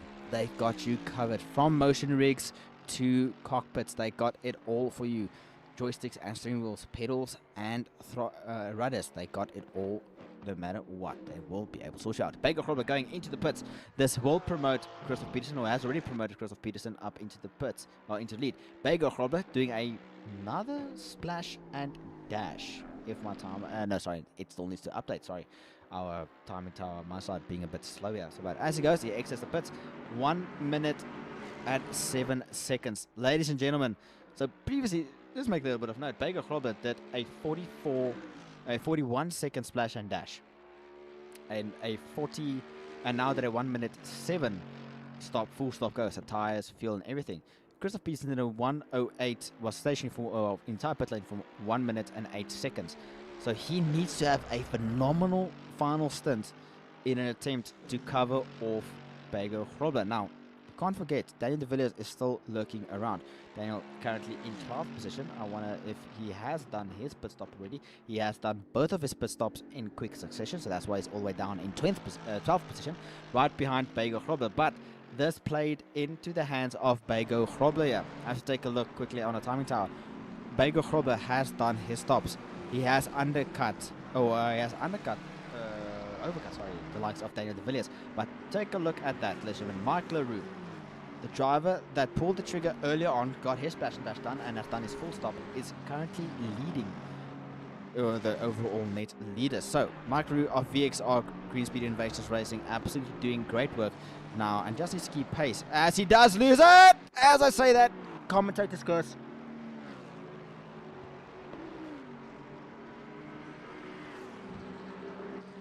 Commentator's curse. I do apologize for that, but that was hard in mouth movement. Yellow flag there. That has registered as a hit. Let's take a look. Will he be going into the pits? We do have some damage on the front of that car. Bit of dirt, but he is still continuing. Let's take a look if we can get into the helmet cam here. That steering still looking straight. So all still well in the house of VXR.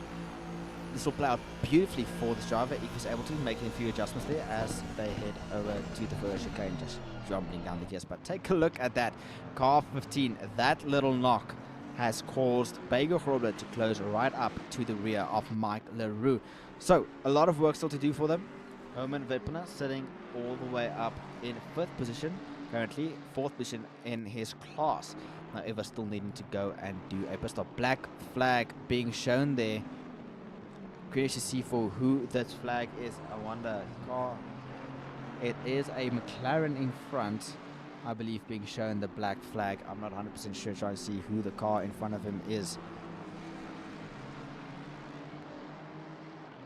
And that's one of the Raven flags that seems to be, we got a blue flag. We did see a meatball there for a split second there, so I'm curious to see. But this is three-way fight, 10th, 11th, 12th. That will be our podium if they continue flying this way. But we'll see what happens there as the meatball flag seems to have disappeared. Only blue flags now waving around. We'll have to keep an eye on what is going on around here. Keegan Bowen currently being under attack from Herman Weppener. Here we go again, ladies and gentlemen. Let's hop on board Herman as he sits in the slipstream. Pulls out of the slipstream side by side. Who's the bravest on the brakes? What? Hit your brake marker. Braking a little bit later. Is Bowen down the gears? Hoping to make it. Nope, cuts the corner.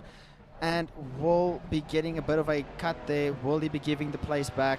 He is slowing down. Great gentleman's agreement from these two. Great respect for racing from them. And absolutely love to see that out on the virtual world. as well as in real world. So really well done to these guys. No need to have the race director saying, listen, give that position back. But now he has to do all the work all over again, losing about a second is Herman Weppener. A little bit back, Bego Grobler now trying to mount an attack on Michael Roux there, but getting chopped up there by the Bentley of Michael Berg. So not what we would have wanted. Daniel de Villiers losing a significant amount of time trying to avoid the yellow Bentley there, and that is not what we would have wanted there. To try to take a look and see what is going on for many of these drivers.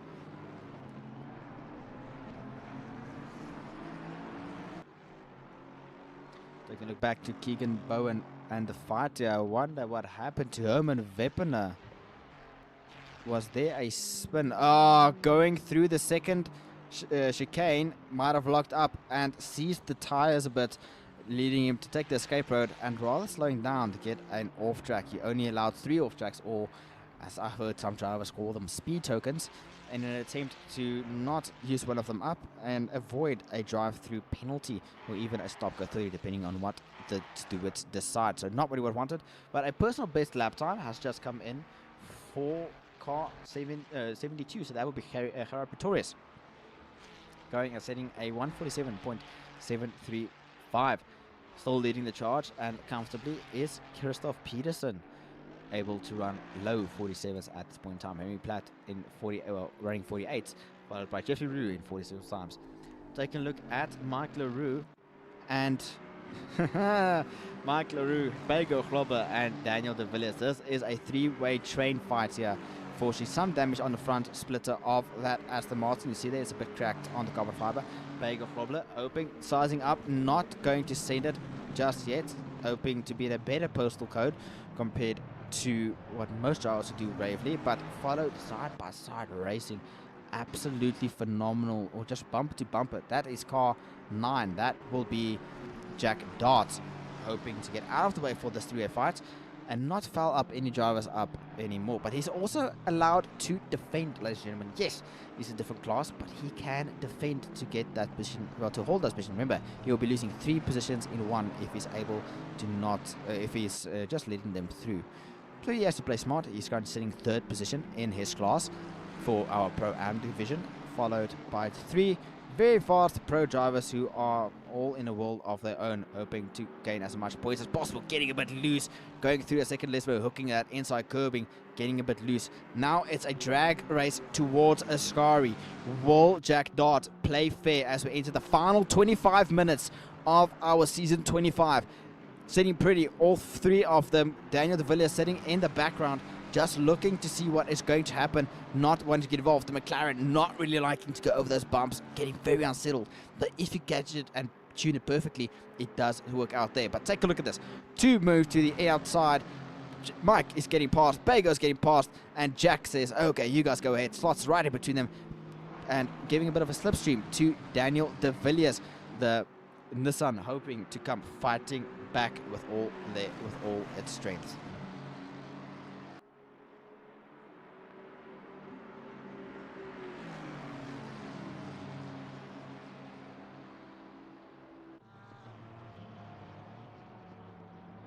Bego jumping out of the side there, hoping to throw off Daniel de Villiers, sending a move and a half and keeps it clean and gets it past. Brilliant move from Daniel de Villiers there, making it past Jack Dart. Jack Dart making the wise move and wise decision to not get involved within this fight. This is our closest fight on circuit currently, ladies and gentlemen. But take a look back. Graham Kelly is defending against car 193. Car 193 is a significant, is our second last running car of Johannes Reiland. So there's no need to fight between the 2 of them, but they do still like to give us a bit of a beautiful show going out here on circuit. But back to our second place, second, third, and fourth place in our pro class. Apologies for that. We do have a yellow flag on circuit. Trying to see who that was. Drivers will be notified if they're processing, but it's been cleared off and rolling once again. So green flag racing all around the circuit. No slow zones, no yellow flags, no need to be cautious for the drivers. Mike LaRue being able to defend quite well after getting a knock on the nose from a spinning from a spinning Mustang at this very, very corner. So really well done to the driver for still continuing it, even though with some downforce or some aero damage on the front of that car.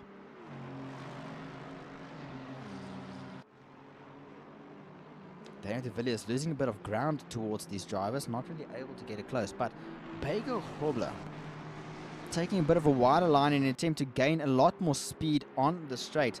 All of these drivers have done their pit stop. They do not need to worry about going and running again. So you can hop on board on the front bonnet of the camera. You'll see what you can get the splitter cam working absolutely beautiful to see how he's going. That bit of a gap between the two of them, not really able to go and send a attack going into what the tires just screaming. Someone went and busted up the styrofoam bollards there in turn 1 as an escape route. Technically you should be slowing down and weaving through them, but sometimes drivers just say, I want to go flat out, I want to go fast. But Jason Farmer, having been part of a earlier battle earlier on, sitting in 8th position, now needing to do still one more stop. He is having to go get the car fixed now, having to do one more stop there, not really playing in his favor at all anymore. So the Lexus being neutralized for a straight line speed by having a bit of an incident, but still having a good fight with Jonathan Chislett. Both of them still need to do their pit stop, which will promote our backpack fighting there in the background. So two fights quite close between Jonathan Chislett, Jason Farmer, as well as Mike LaRue and Bego Grobler. Daniel de Villiers dropping a bit back, not wanting to get involved should the two get into one another. Hopping over the curb, Jonathan Chislett getting loose, keeping it out the wall. Careful of the rejoin, son. You do not want to go and take out your rival and get slapped on the wrist with a penalty. Jason Farmer saying, thank you very much. I will now continue going and maybe tow you along to get away from the hunting pack of Mike LaRue, Bego Grobler. But Bego Grobler on the inside, going for the under. Is it going to be moving? He holds a Mustang, rushing a bit wide. Mike LaRue being mindful and keeping out the way, but now here comes the long straight. Mike coming right back, not going to make it easy in the slipstream. Up on board the helmet cam, seeing what he does. Look at that speed differential going on the outside. Bego forcing it, using his years of experience in an attempt to make a better move here. Let's take a look at the outside again. How's this going to be around the outside? We've seen it not work in Formula 1. We've seen it not work in GT3 racing. Will it work again? It works beautifully. Mike LaRue going around the outside to the inside and gets the position back that he lost at Parabolica. Will he be able to keep it this time around? We will not know as we enter the final 20 minutes of our race. Action is heating up, ladies and gentlemen. Drivers have not settled down. Christoph Peterson leading the way still, leading way up in the front of pack, but separating himself and this hunting pack, who does not need to stop anymore, is the rest of the drivers that still need to stop still. So also to play for these drivers. Mike LaRue making life absolutely difficult for Bego Grobler. And not make it easy, but running wide, that Aston Martin, he needs to be careful. He will get penalized if he does that a bit too much, and the drivers think that he cut the corner or extended the track and carried a bit more speed, so he needs to be mindful. Aston Martin being very, very loose going through that second Lesmo. Over the curbs again, mounting it, absolutely skating it. I think this car is beautifully set up. Take anything around a bit wide. That is going to give Bego the idea that he needs. Here we go again. Ladies and gentlemen, jump on board. Bego Grobler going there. Look at that. Going for the inside. Is it going to try and make a move again? No, things better. Open to get the slipstream on the front stretch. Mike parking it, rushing a bit wide, hoping to get a bit of a better run, carry more speed into the turn 1. But he will not have any form of slip anymore. This is going to be very, very close. Is it going to be Bego not having enough ponies within the Mustang in order to lodge a attack on Mike LaRue? Mike being able to just use his normal braking line and keep on going, but it's still to play for going into that second chicane. Take a bit of a better look here. Bego of Team Wolf needing to go and really push it to its absolute limit. I wonder, has the Mustang used all of its tires trying to counteract any form of understeer within the car? But he does know Mike will be carrying a bunch of damage on the front nose of that Aston Martin. Meanwhile, all the way in the back is the Hitman, just waiting and waiting for his opportune moment to strike. and take 2 positions should these two come together. Further back, we've got Rachel Mittelani being lapped this time by, it looks like, Keegan Bowen. Keegan Bowen, they're making a quick move around the outside or the inside out the exit of Ascari, and now just sets his sights and hope to continue, maybe even get a podium for the final round, overall podium for this one. Back to the fight that is keeping us all at the edge of our seat. Bego Grobler and Mike LaRue. It is a drag between the two of them in an attempt to see who will be there. Into Parabolica. Bego playing ultimate mind games, I think, ladies and gentlemen. Not wanting to play his hand just yet. He knows there's still some time there. Just keep it busy. The lights illuminating the track surface there. Jason Farmer moving out the way, getting his final pit stop done. This will promote the two of them up into 8th and 9th position. And Jonathan Gislett, but here comes Bego Grobler. He's got the run. He's thinking better. I wonder, he had a bit of a lift there before hitting the brakes. So my question is, does he have enough fuel? Split times currently going around is quite close, with two of them close to fight there. Less than 2:10 separating two of them. It is quite difficult to know who is going on there. For Jason Farmer into the pit, so that time screen will be relevant for him, as many drivers now moving up.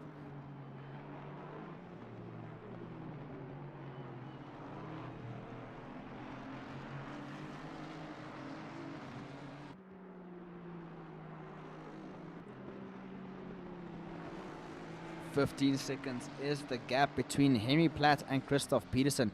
Christoph Peterson putting on a dominant performance by taking the lead and not relinquishing it yet after taking it back from Daniel De Villiers. 40 seconds back behind Henry Platt is Jeff Lee LaRue. Now, he was also part of that early battle with Daniel De Villiers, but Daniel going and doing both of his pit stop in quick succession.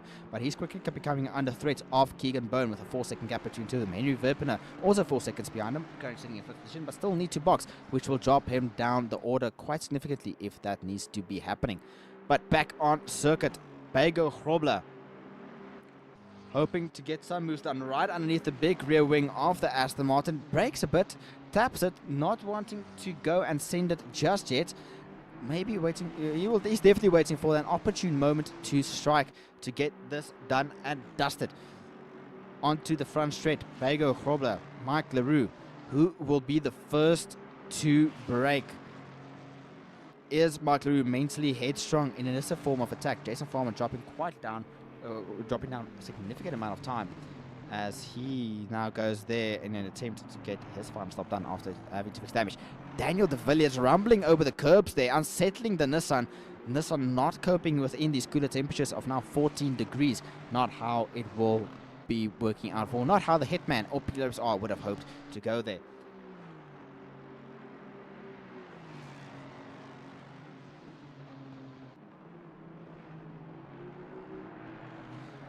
As we head into the final 14 minutes and 13 seconds of the race, let's give a quick rundown of our standings, of our drivers as they currently stand. In the lead, we have Christoph Peterson setting the pace, leading the charge, not making life easy for any of the other drivers, hoping to take the championship away from him. Second place, we've got Henry Platt in the Bentley, hoping to bring some honor to the mighty Bentley factory squad, who has got quite a lot of significant achievements, having won the Bathurst 12 hours with Jordan Pepper behind the wheel. In third place, Jeff LaRue in the Ferrari 296, followed by Keegan Bowen, who's also our Pro-Am leader, and sitting fourth, hoping to maybe get a podium overall if it all works out and plays in his favor. In fifth place, Herman Weppener of Extreme Sim Racing, hoping to close that gap a lot more. And then in sixth place, got Jared Boscombe of Team Wolf with a very much second-hand front end of that Porsche. That will drop him a significant amount of points and out of any contention for a podium. This has promoted Jonathan Gislett up into 6th position for our second place Pro-Am driver. Mike LaRue still defending off against Bego Grobler. A big gap opening up between the two of them. Now getting all right onto the rear wing of Jonathan Gislett. So hoping to make quick work of them. And then in all the way back in 9th position, or goes 8th position now, is Bego Grobler, followed by Daniel the Hitman De Villiers. And running out our top 10 is Jack Dart, our third place Pro-Am driver. In 11th place, remember all the time I still need to update for Jared Boscombe as he is currently pit. In 11th place, we've got Ruan Heineke, followed by Conrad Martin in 12th position. In 13th position, we've got Graham Kelly, who is still just circling around, being our 4th place of our Pro-Am. And then Wessel Voda in 14th position. Running our top 15 is Ulrich de Jager, hoping to make a bit more moves going forward for his championship, because the driver right in front of him is in, well, is not position, sorry, that's third place. Is still hoping to get some moves done and dusted. In 16th position, 17th position now, as it does look like Jared Boscombe is out and about, not enough damage to warrant a full-on rescue. 17th position, Reginald Mittelini, followed by Christian Zitzmann, who was quite high up early on in the race, but unfortunately after a spin and having a long stop, he is now down in 18th position. Michael Berg is in 19th position, followed by Gerard Pretorius, running at our top 20. In 21st position, Benjamin Till in the BMW for Raven Racing, followed by Johannes Schreland for Raven West. Well, I believe Raven West does not look to be liveried, but still performing well in 22nd position, followed by Dani Stegam after a spin that has been collected by and then got hit by Mike LaRue, now sitting in 23rd position, followed by Chris Bauermaster, having performed quite well. And then Jason Farmer still in the pits, having pitted earlier but not going out anymore. Wonder if he will be doing the final lap. Herman Weppener into the pits, doing his final pit stop. This will promote Mike LaRue as well as Bego Grobler up into the top 5 and 6 positions. So a bit of a bigger gap between Bego Grobler and Mike LaRue. So this is a battle that has settled quite down. But now it comes down to when will Christoph Peterson pull the final trigger and do his final pit stop as he goes around Parabolica for our final 11 minutes, and still continues straight, not going into the pits just yet, hoping to extend the tank as much as possible, still running quite a good amount of times, but tires starting to wear off a bit, I believe, with 47.5 being his last lap time around. But now he has to navigate a whole bunch of back markers who are all now also either exiting the pit lane or just not performing quite well. Into the pits, Henry Platt going to get his final pit stop done and dusted with the Bentley. Now this will drop him and promote many of the other drivers. So statistically speaking, Mike LaRue and Bego Grobler will be second and third of our podium as the other drivers are doing their final pit stops and coming around. Jeff LaRue still continuing on, not going and doing his final stop. And Keegan Bowen there, right in the top of your screen behind the BMW of the Jager, I believe that's Ulrich de Jager, being separating the two of them. Car 75 being the sandwich, well, being the meat between the sandwich of P3 and P4. Henry Platt exiting the pit stop. There you see Daniel de Villiers. He's exiting right behind the fighting duo of Daniel de Villiers, Bego Grobler, and Mike LaRue. So still has a chance to get a few positions back if the drivers up front make a bunch of mistakes. But we all know pro drivers don't normally make mistakes. They normally go forward. But in the final 9 minutes and 30 seconds of the race, all is still to play for. Nothing is set in stone, ladies and gentlemen. And don't go anywhere as we go for the final minutes of our Season 25.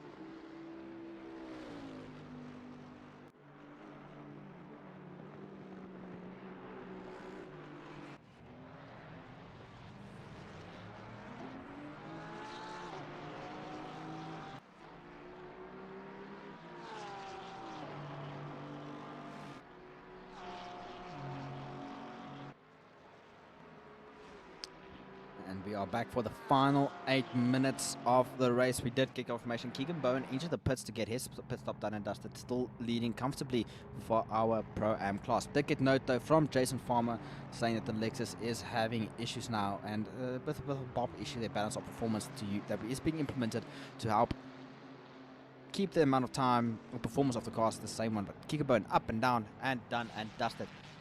Mike LaRue already getting past, Bagel Grobler also getting past there already. But Jason, I will ask, please, even though you're unhappy with the car, I want to see as many cars cross the line, and I will be repeating what Stephen Koenig always says. Go out and cross the line no matter what. I want to see you create that, get to that checkered flag. You saw the green, you will see the checkered. If the car isn't in pieces, I want you to still go out and finish the race no matter what. Finish on a high and send it off on a proper farewell before we head over to our next season going forward. So currently the only drivers that still need to do their pit stop in the front pack will be Jeff LaRue and Christoph Peterson. Timing tower indicates that there is still quite a significant amount of gap between the two of them. The only two drivers still out on circuit that need to do their pit stop.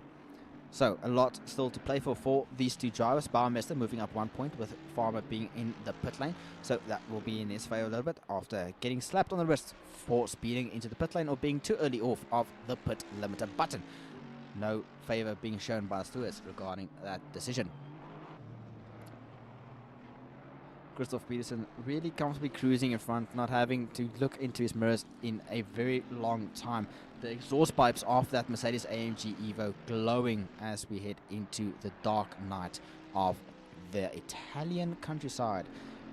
Beautiful, beautiful scenes here with Monza, of course, delivering as it always has done, with absolute speed being on display here by these cars and these drivers, as we wrap up what can only be described as an entertaining and eventful Season 25 of our ACC Championship here at RaceFace.Pro for our Pro and Pro-Am categories. So many battles being shared throughout the entire race, for the entire championship, from what I've had with the discussions with the drivers as well as with all the production crew here. But very interesting to see how this will be playing into the favor of, well, how this will be turning out for the drivers. Now decisions will be made regarding cars going forward. Remember, we're implementing the LFM BOP. Sometimes might be a bit of a different one, not 100% sure, but a bit of a different implementation for many of these cars. That's what the numbers were on side. Restrictor plates to balance their performance, as well as a bunch of bop in an attempt to go and slow down the car as much as possible.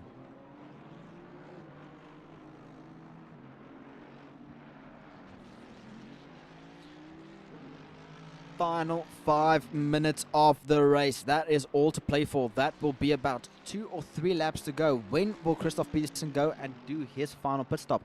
When will Jeff LaRue go and pull his final pit stop as he goes on straight, getting after the Mercedes of Vesselvoda, currently sitting in P15. Nobody getting close to that sub 46 time of Christoph Peterson, 46.902.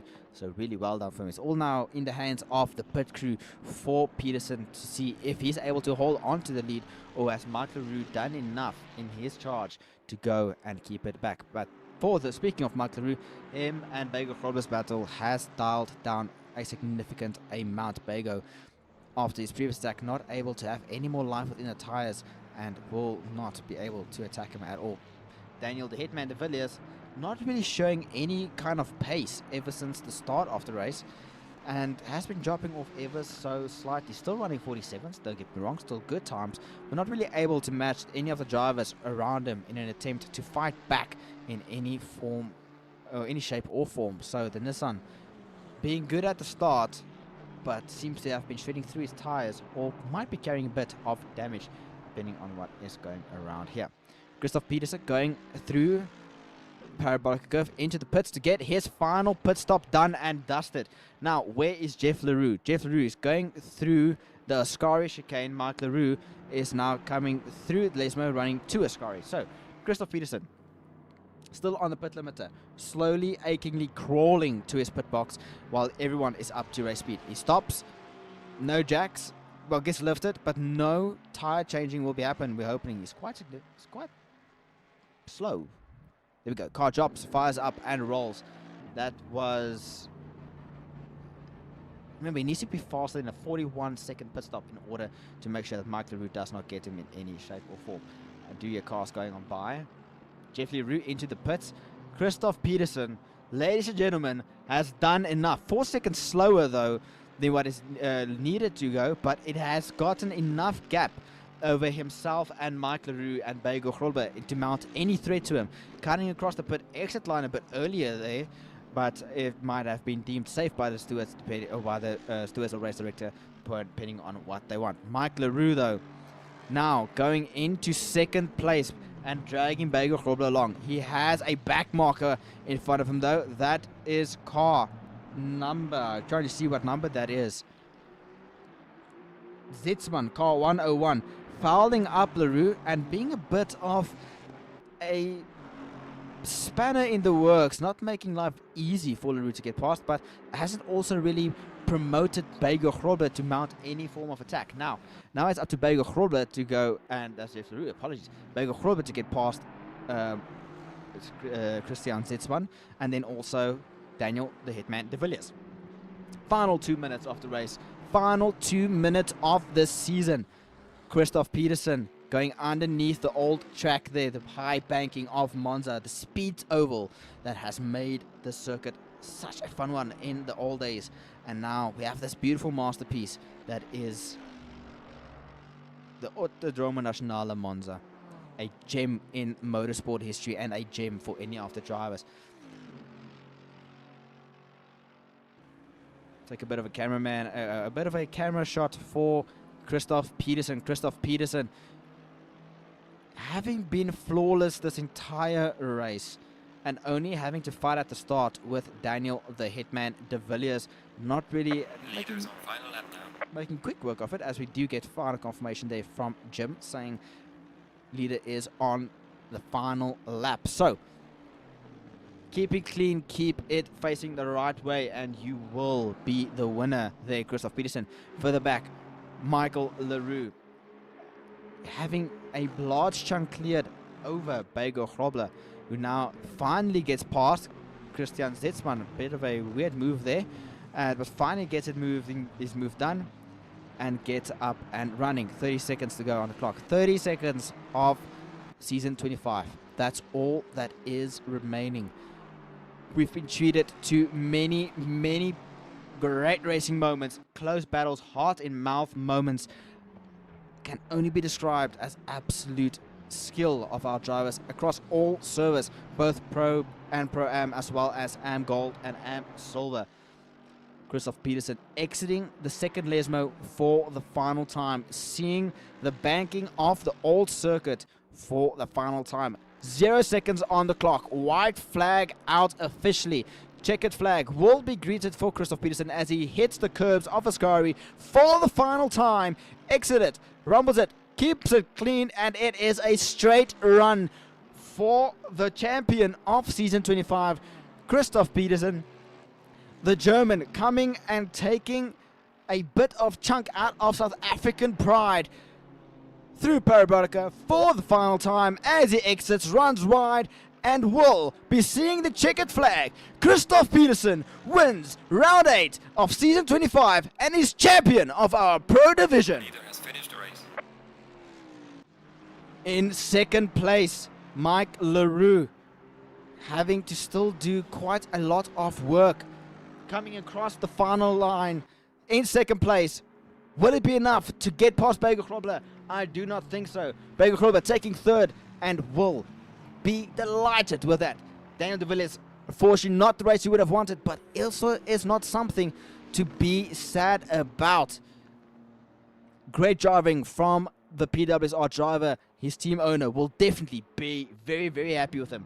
In sixth place, Ruan Heineke going and taking sixth place. In seventh place, Jeff Leroux, and then in eighth place and first place of our Pro-Am class, Keegan Bowen. Take a bow, going and being crowned champion of our Pro-Am and winning a well-deserved one, doing some very well-deserved donuts there. Well done to it. In second place, Jonathan Chislett, a very well-raced battle there, going and claiming second in class, 9th overall. Herman Weppener, hopes for a podium, unfortunately diminished quite early, and finished 10th though in overall, but really not too bad with a 8th place in general for his division. Jack Dart going and getting third, just shooting past there in the McLaren, absolutely Brilliant racing from him, playing smart and playing hard. Jared Boscombe, unfortunately, not what he would have wanted, not how he would have wanted his race to end, but still great racing from the Team Wolf driver. Conrad Martin in 13th position, followed by Graham Kelly. Wessel Voda in 15th position, Ulrich de Jager. Reginald Mitteleni aiming to fight out for 3rd place, so really well done for that. And hoping to clinch that final step on the podium in the championship. Christian Zetzman sitting in 7th position, followed by Gerard Pretorius, Benjamin Tull, Michael Berg, Johannes Schweling, Donnie Steenkamp, and then also Jason Farmer, who has gone out and didn't finish race though, but is still scored in front. Oh no, he did not. So Chris Bauermeister still returning and gaining a lot of points. So really well done for all of our drivers.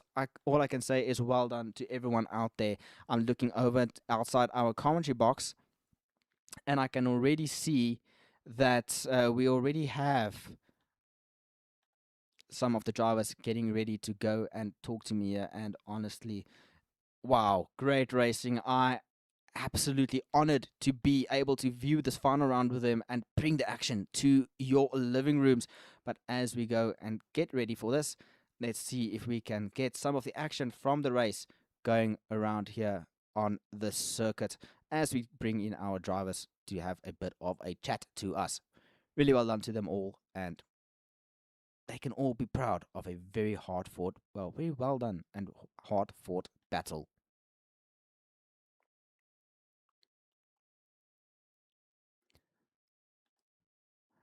So as we head on over, I will be bringing in our 3rd place of our Pro-Am division, Mr. Jack Dart. Welcome to the commentary box, and welcome as being 3rd in your class. Really well done on that result. How do you feel?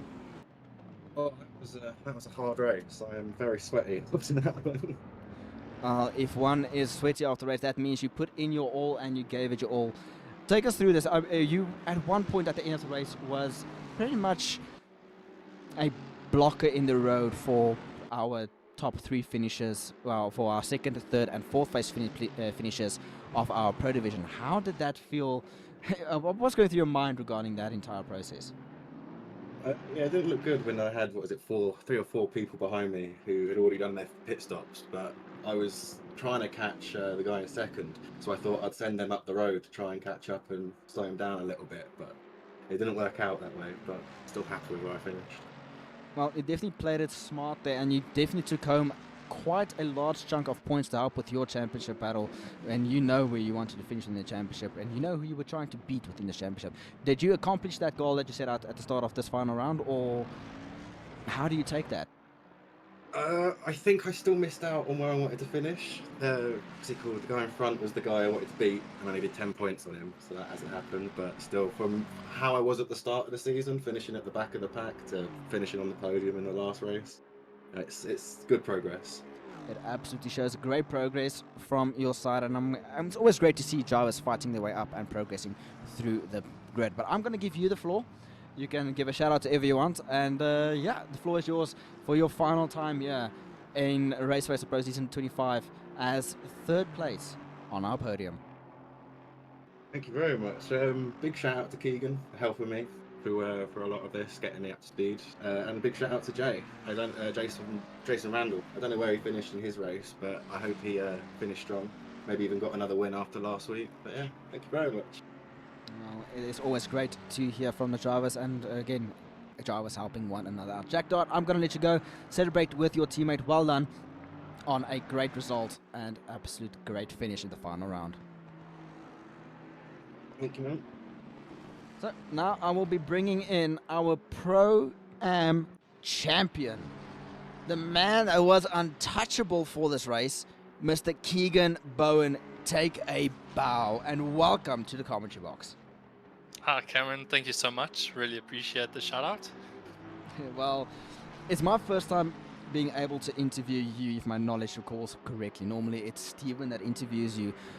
Yeah. So walk me through this entire season. Did you think at the start of the season that you would go and be crowned champion? Honestly, no. I definitely thought there was going to be a lot more fighting and a lot more a challenging season, especially with the new RaceFace ELO ratings. So everyone kind of got shifted around a bit.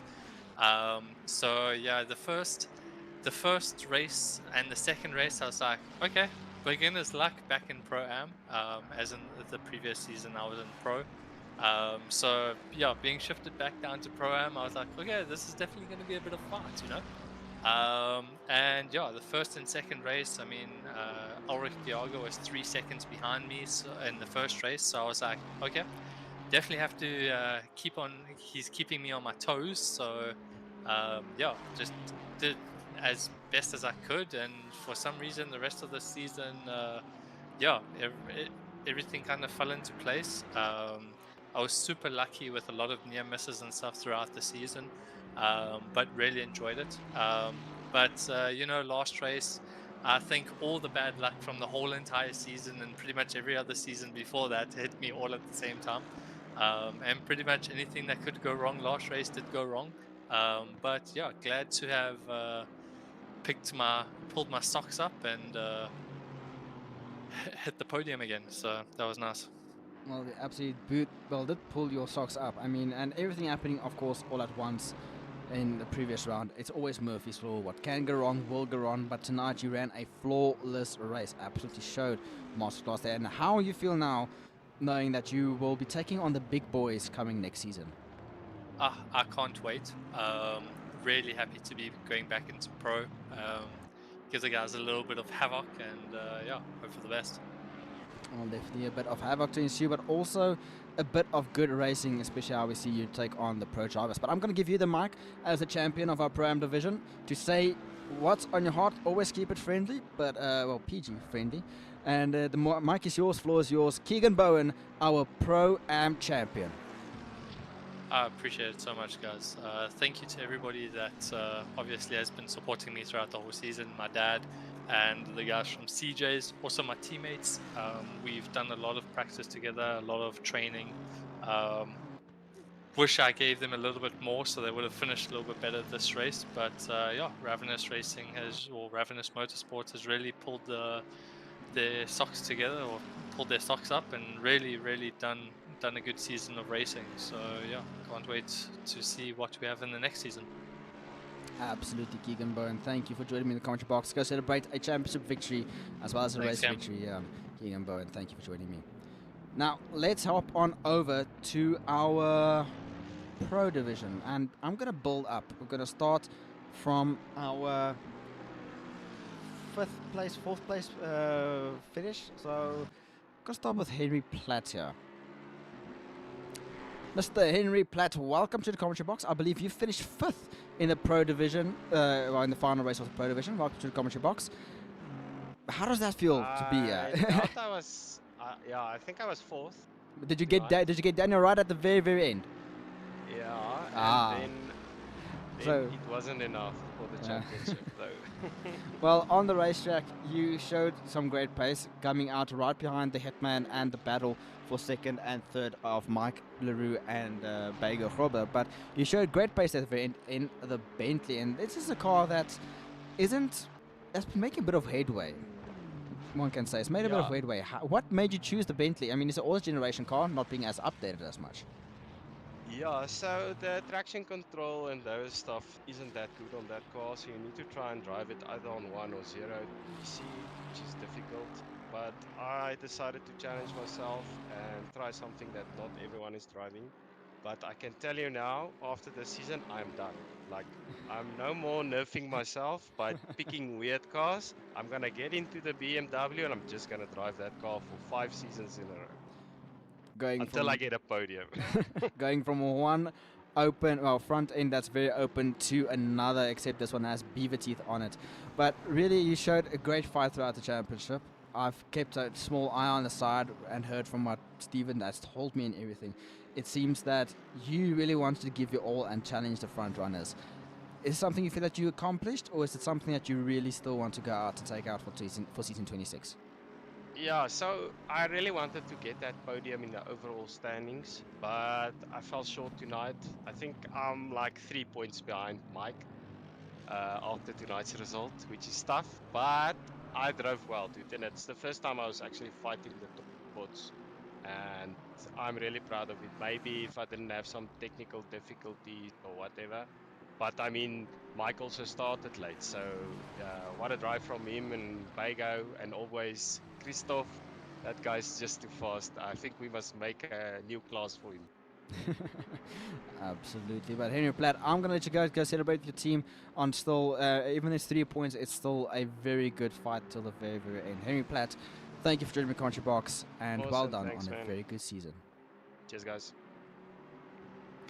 Now, finally, I will be bringing in Daniel, the Hitman de Villiers. He has been begging me for many, many weeks going in and out to bring him into the commentary box to come and talk to me. And we haven't had that much time to really talk. But Daniel, finally we can catch up and finally we can talk about a race. Good evening. Hello. Yeah, unexpected. Don't know if Daniel is here. Can you hear me, Cameron? Hello. Oh, there we go. I can hear you now. A bit unexpected to be in here. You know, maybe the podium people should do this, but yeah, no, very good race. Not too bad. Happy. Well, you had a good fight there at the start with certain Mr. Christoph Peterson. What happened? You had such great pace at the start of the round, and then it just started to dial a bit down.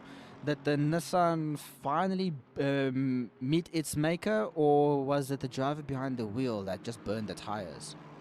No, I think my battle was not with Christoph. I wanted to fight Mike and the rest of the pack actually. So yeah, it was nice of him to be a bit safe in turn one and let me go, and then yeah, I let him go as well because I know that's not my race and I'm just gonna put more pressure on myself. But yeah, no, it was fun, and yeah, I'll do it again.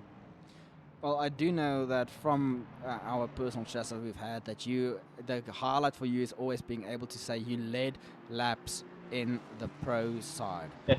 Tonight you've smashed that record entirely by leading quite a fair chunk of them. So that's another little feather in the cap, especially in the cap of the Nissan. I do believe the first time you've ever done it, it was also in the Nissan, correct? Yes, especially on this track as well. So a deadly combination is Nissan and Monza in the hands of Daniel, the Hitman de Villiers. But Daniel, you gave us great entertainment, gave us some very fun moments out on track. And I do know that your boss, Alan, is in the virtual grandstands shouting on PWSR and gave you a massive shout out. So I'm going to give you a chance to also shout out. You know the rules. Friendly. Don't want to go to the stewards again. Okay. But Hey, it's all everybody. yours. But yeah, thanks for the support from everyone, and yeah, and to the people that organized this, the stewards, the commentators, you, Stephen, and yeah, all the participants. Thank you. Well, thank you, Daniel, for joining us here in the commentary box, and hopefully one of many times with the Nissan, maybe making a bit of an appearance, or maybe even switching to a different car. It's all up in the air. But thank you for joining us, Daniel, and go celebrate with your team. Thank you. Now, finally, ladies and gentlemen, we're finally getting to the podiums, and we're going to be starting off with Mr. Bago Grobler. Bago, I haven't had a chance to interview you many times. But that is true.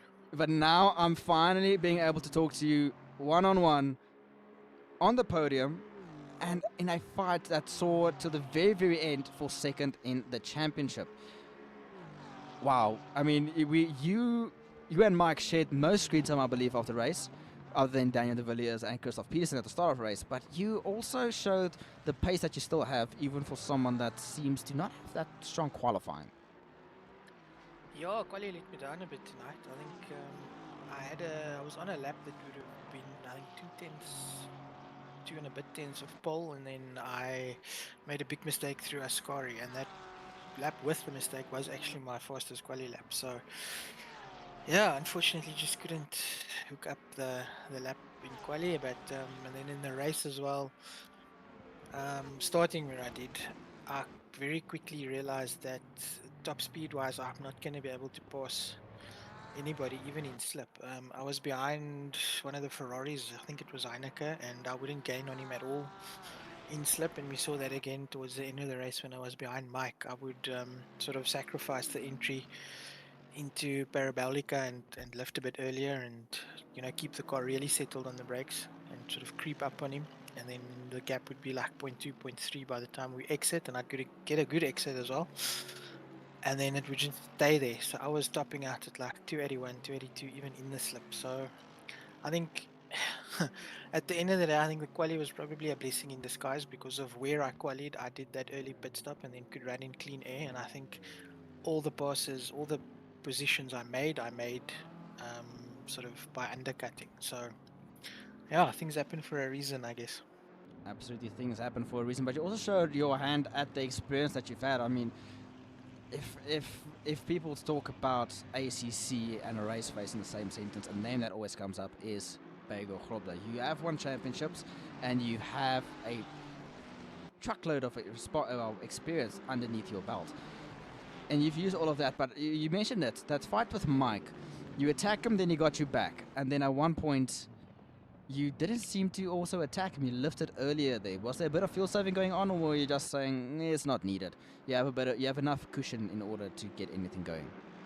No, well, I would have loved to attack and keep the fight going, but at that point, I think I had a bit of a call to make because it was clear that even if I pass him, he'll just pass me back on the next straight because of the speed he's got. And it's not like usually when you have a big top speed disadvantage, then you have a advantage through the corners, which I did, but not enough to break the toe by the end of the lap. So I think I passed him once in Parabolica, and then he passed me back around the outside into turn one. So that sort of told me everything I needed to know. And then I looked at the delta to De Villiers, who was in fourth at that point, and it was a case of if we keep fighting, then it's gonna become a 3-car fight. The Villiers is gonna catch us very quickly. So yeah, a few lifts just to stay behind Mike and didn't show the nose, just so we can, sort of as a unit move forward and get away from Daniel. Well, that absolutely worked out in your favor, and that little move down into the first chicane from Mike, caught that on stream, absolutely beautiful, absolutely did not end up like 2021 Max Verstappen and Lewis Hamilton with one car on top of another. So really well done for you two to keep it clean, and really well done for your side. But Bego, I'm going to give you the mic. Let you say thanks and all of that, and all of them is on your side. You know the rules, you know how to be friendly. The floor is yours. Yeah, thanks, Cam, and thanks for stepping up tonight with the stream. I really appreciate it as a community, the hard work you guys do. So thanks for that. And then big congratulations to Chris, getting his second or third now on the trot. So well done. I think I'll be changing cars until I find something I can hopefully fight with. But we'll see him again next season. And then it was great to see Mike back. Mike missed the first race, and if he didn't, I think if we go and look at the points after all said and done, then it would have been very close between him and me for P2 in the championship. So I think it's still close, but I think it would have been like very, very close, like a matter of 1 or 2 points maybe. So I hope he sticks around for next season because it can only get better from here. And then I have to say, this is one of the seasons where I think we had the least noticeable drop off in numbers during the season. So thanks to all the guys that signed up and kept racing throughout the season and kept the grid nice and full. And to all the admins and everybody in the background, the unsung heroes that put in the work to make this all happen for us. Thank you so much, guys. We really appreciate it. And to the boys over at EG for sponsoring the league. I don't know how many people realize that there are really quite a few costs involved with running something like this, even though it's not professional and there's not huge prize money or anything like that. There's still a cost involved. So thanks to them for stepping up and sponsoring. It makes a huge difference, and it keeps the community and the sport alive, really. And then everybody that keeps watching the streams week after week, and everybody that's supporting their friends and family and their favorite drivers. It's amazing to go and rewatch the streams on a Thursday evening. I should probably do it on a Friday rather, but I do it on a Thursday, and then I don't get enough sleep, but it is what it is. It's amazing to go and watch the streams back and see the comments and the support that everybody gets. So thank you so much for that. We as drivers really appreciate that, and we love to see that. And we'll see you guys next season. Absolutely, of course, Baker going and saying thanks to everything, well, to everyone pretty much on my list there, but we'll of course rehash them on a little bit later. But Bego, I'm going to let you go celebrate with your teams, or your teammates, and well done to yourself as well as Team Wolf for a very good finish and a hard-fought championship battle. Thank you, sir. Well, ladies and gentlemen, we had Mike LaRue, but he unfortunately had to dash. So I want to say from my side, well done to him. He absolutely had a brilliant battle with a lot of drivers able to keep the likes of Bego Grobler and Daniel de Villiers behind him, but still take charge and attack Christoph Peterson. But speaking of Christoph Peterson, I am going to be bringing in the man that has been untouched for a very long time. After missing round 7 at Zandvoort, Christoph Peterson came back, showed his dominance, and walks away with the pro title for season 25 at RaceFace.Pro. Proudly brought to you by EG Evolve. But Christoph Peterson, welcome to the commentary box as the champion. And I believe Bego mentioned it's your second one on the trot. Yeah, second one back to back. I'm really happy. Well, back to back is definitely not something to just shrug your shoulders at. It takes a lot of dedication and a lot of hard work from your side to be able to maintain that pace consistently throughout the entire season, as well as multiple 2 seasons back to back. Is that something that you're hoping to going to be replicating when it comes to your next season? I mean, I'm hoping, but also I have to see if they let me race after 2 seasons of mostly wins. But I'm really happy that I did it in the Merc too. Like, I was driving the Honda already for a long time last season, so I knew where I stand with that car. But the Merc is completely new to me still. Like, I've been driving it now for like 2 months, but this the second race phase season actually in the Merc. I did one early last year that didn't go this well. But now I'm really clicking with the car and I'm enjoying it a lot. So really happy to master this challenge too. Well, you mentioned the Honda, and the Honda was your baby for many, many seasons. I do recall that, and I believe it was even when I was still, we were doing, I don't know which league, but I do recall it though, the Honda, and I believe I shared the track with you also, but I was in the back, so I didn't matter much at that time. But you showed some good form there in the Honda also, but with the Mercedes, you say it's only 2 months you've driven it, but it doesn't seem like that. It seems like that car was almost developed around you with how well you communicated and the pace that you showed. You were the only driver doing race to be able to run a 146.9. No one else came close to you. So you were in a different postal code compared to any of your closest competitors. I do think though that the Merc is the car for you, and I'm pretty sure that we will be absolutely loving, well, we'll be jumping for joy to have you back for the next season. That's really nice to hear because I enjoy racing here ever since I came back after having a break in season 22, and I feel like RaceFace has, like, even in times where ACC is going down a little bit, RaceFace has really developed into a little bit of a tighter community feel than it was when I first joined. So it's getting better every season, and I'm enjoying it more every season. And yeah, the Merc, like, it's difficult. It's definitely more of a challenge for me than the Honda because I was also not really used to front engines.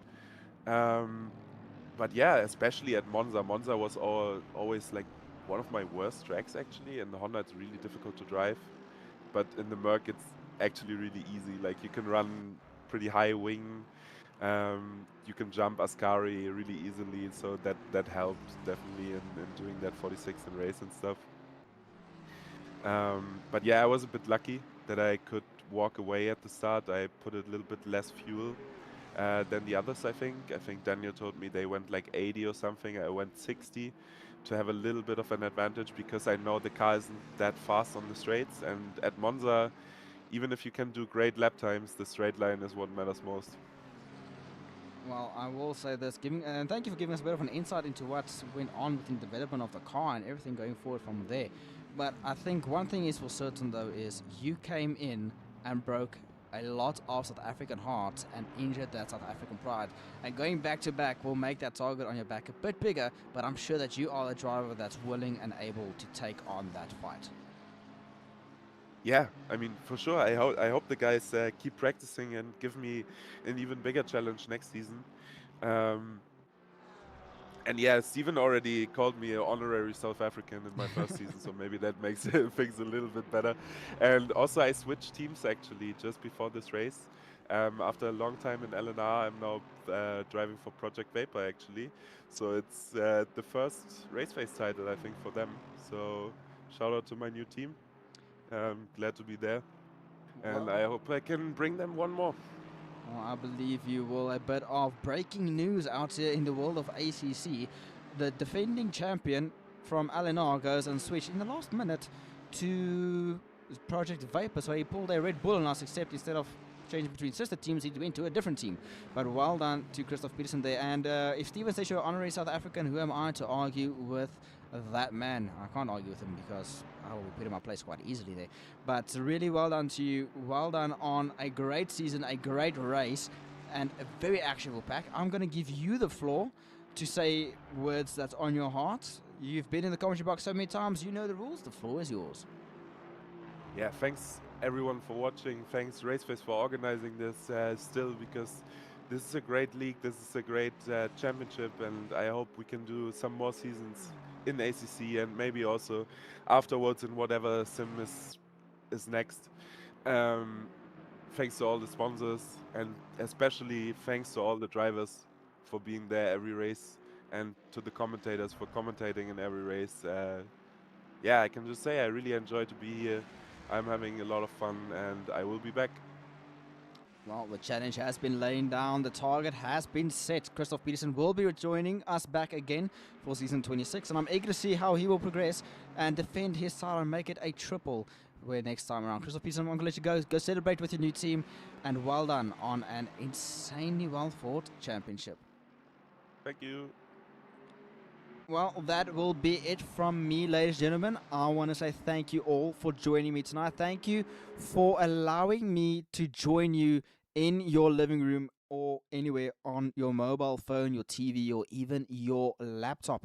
I want to say thank you from my side, from THC Productions, from Stephen Koenig, who isn't here tonight, and thank you for trusting me, Stephen, to take over your office here in the Pro-Am lobby. So thank you from my side, and thank you again to our sponsors, e.g. Evolve Simulator Rigs, for all your flight and sim racing needs. Contact them and they will hook you up. Whether racing or flight is your favorite pastime, they've got it all, from racing wheels to pedals to joysticks and to rudder pedals. They have got it all, from full motion rigs to cockpits. They will get you sorted out.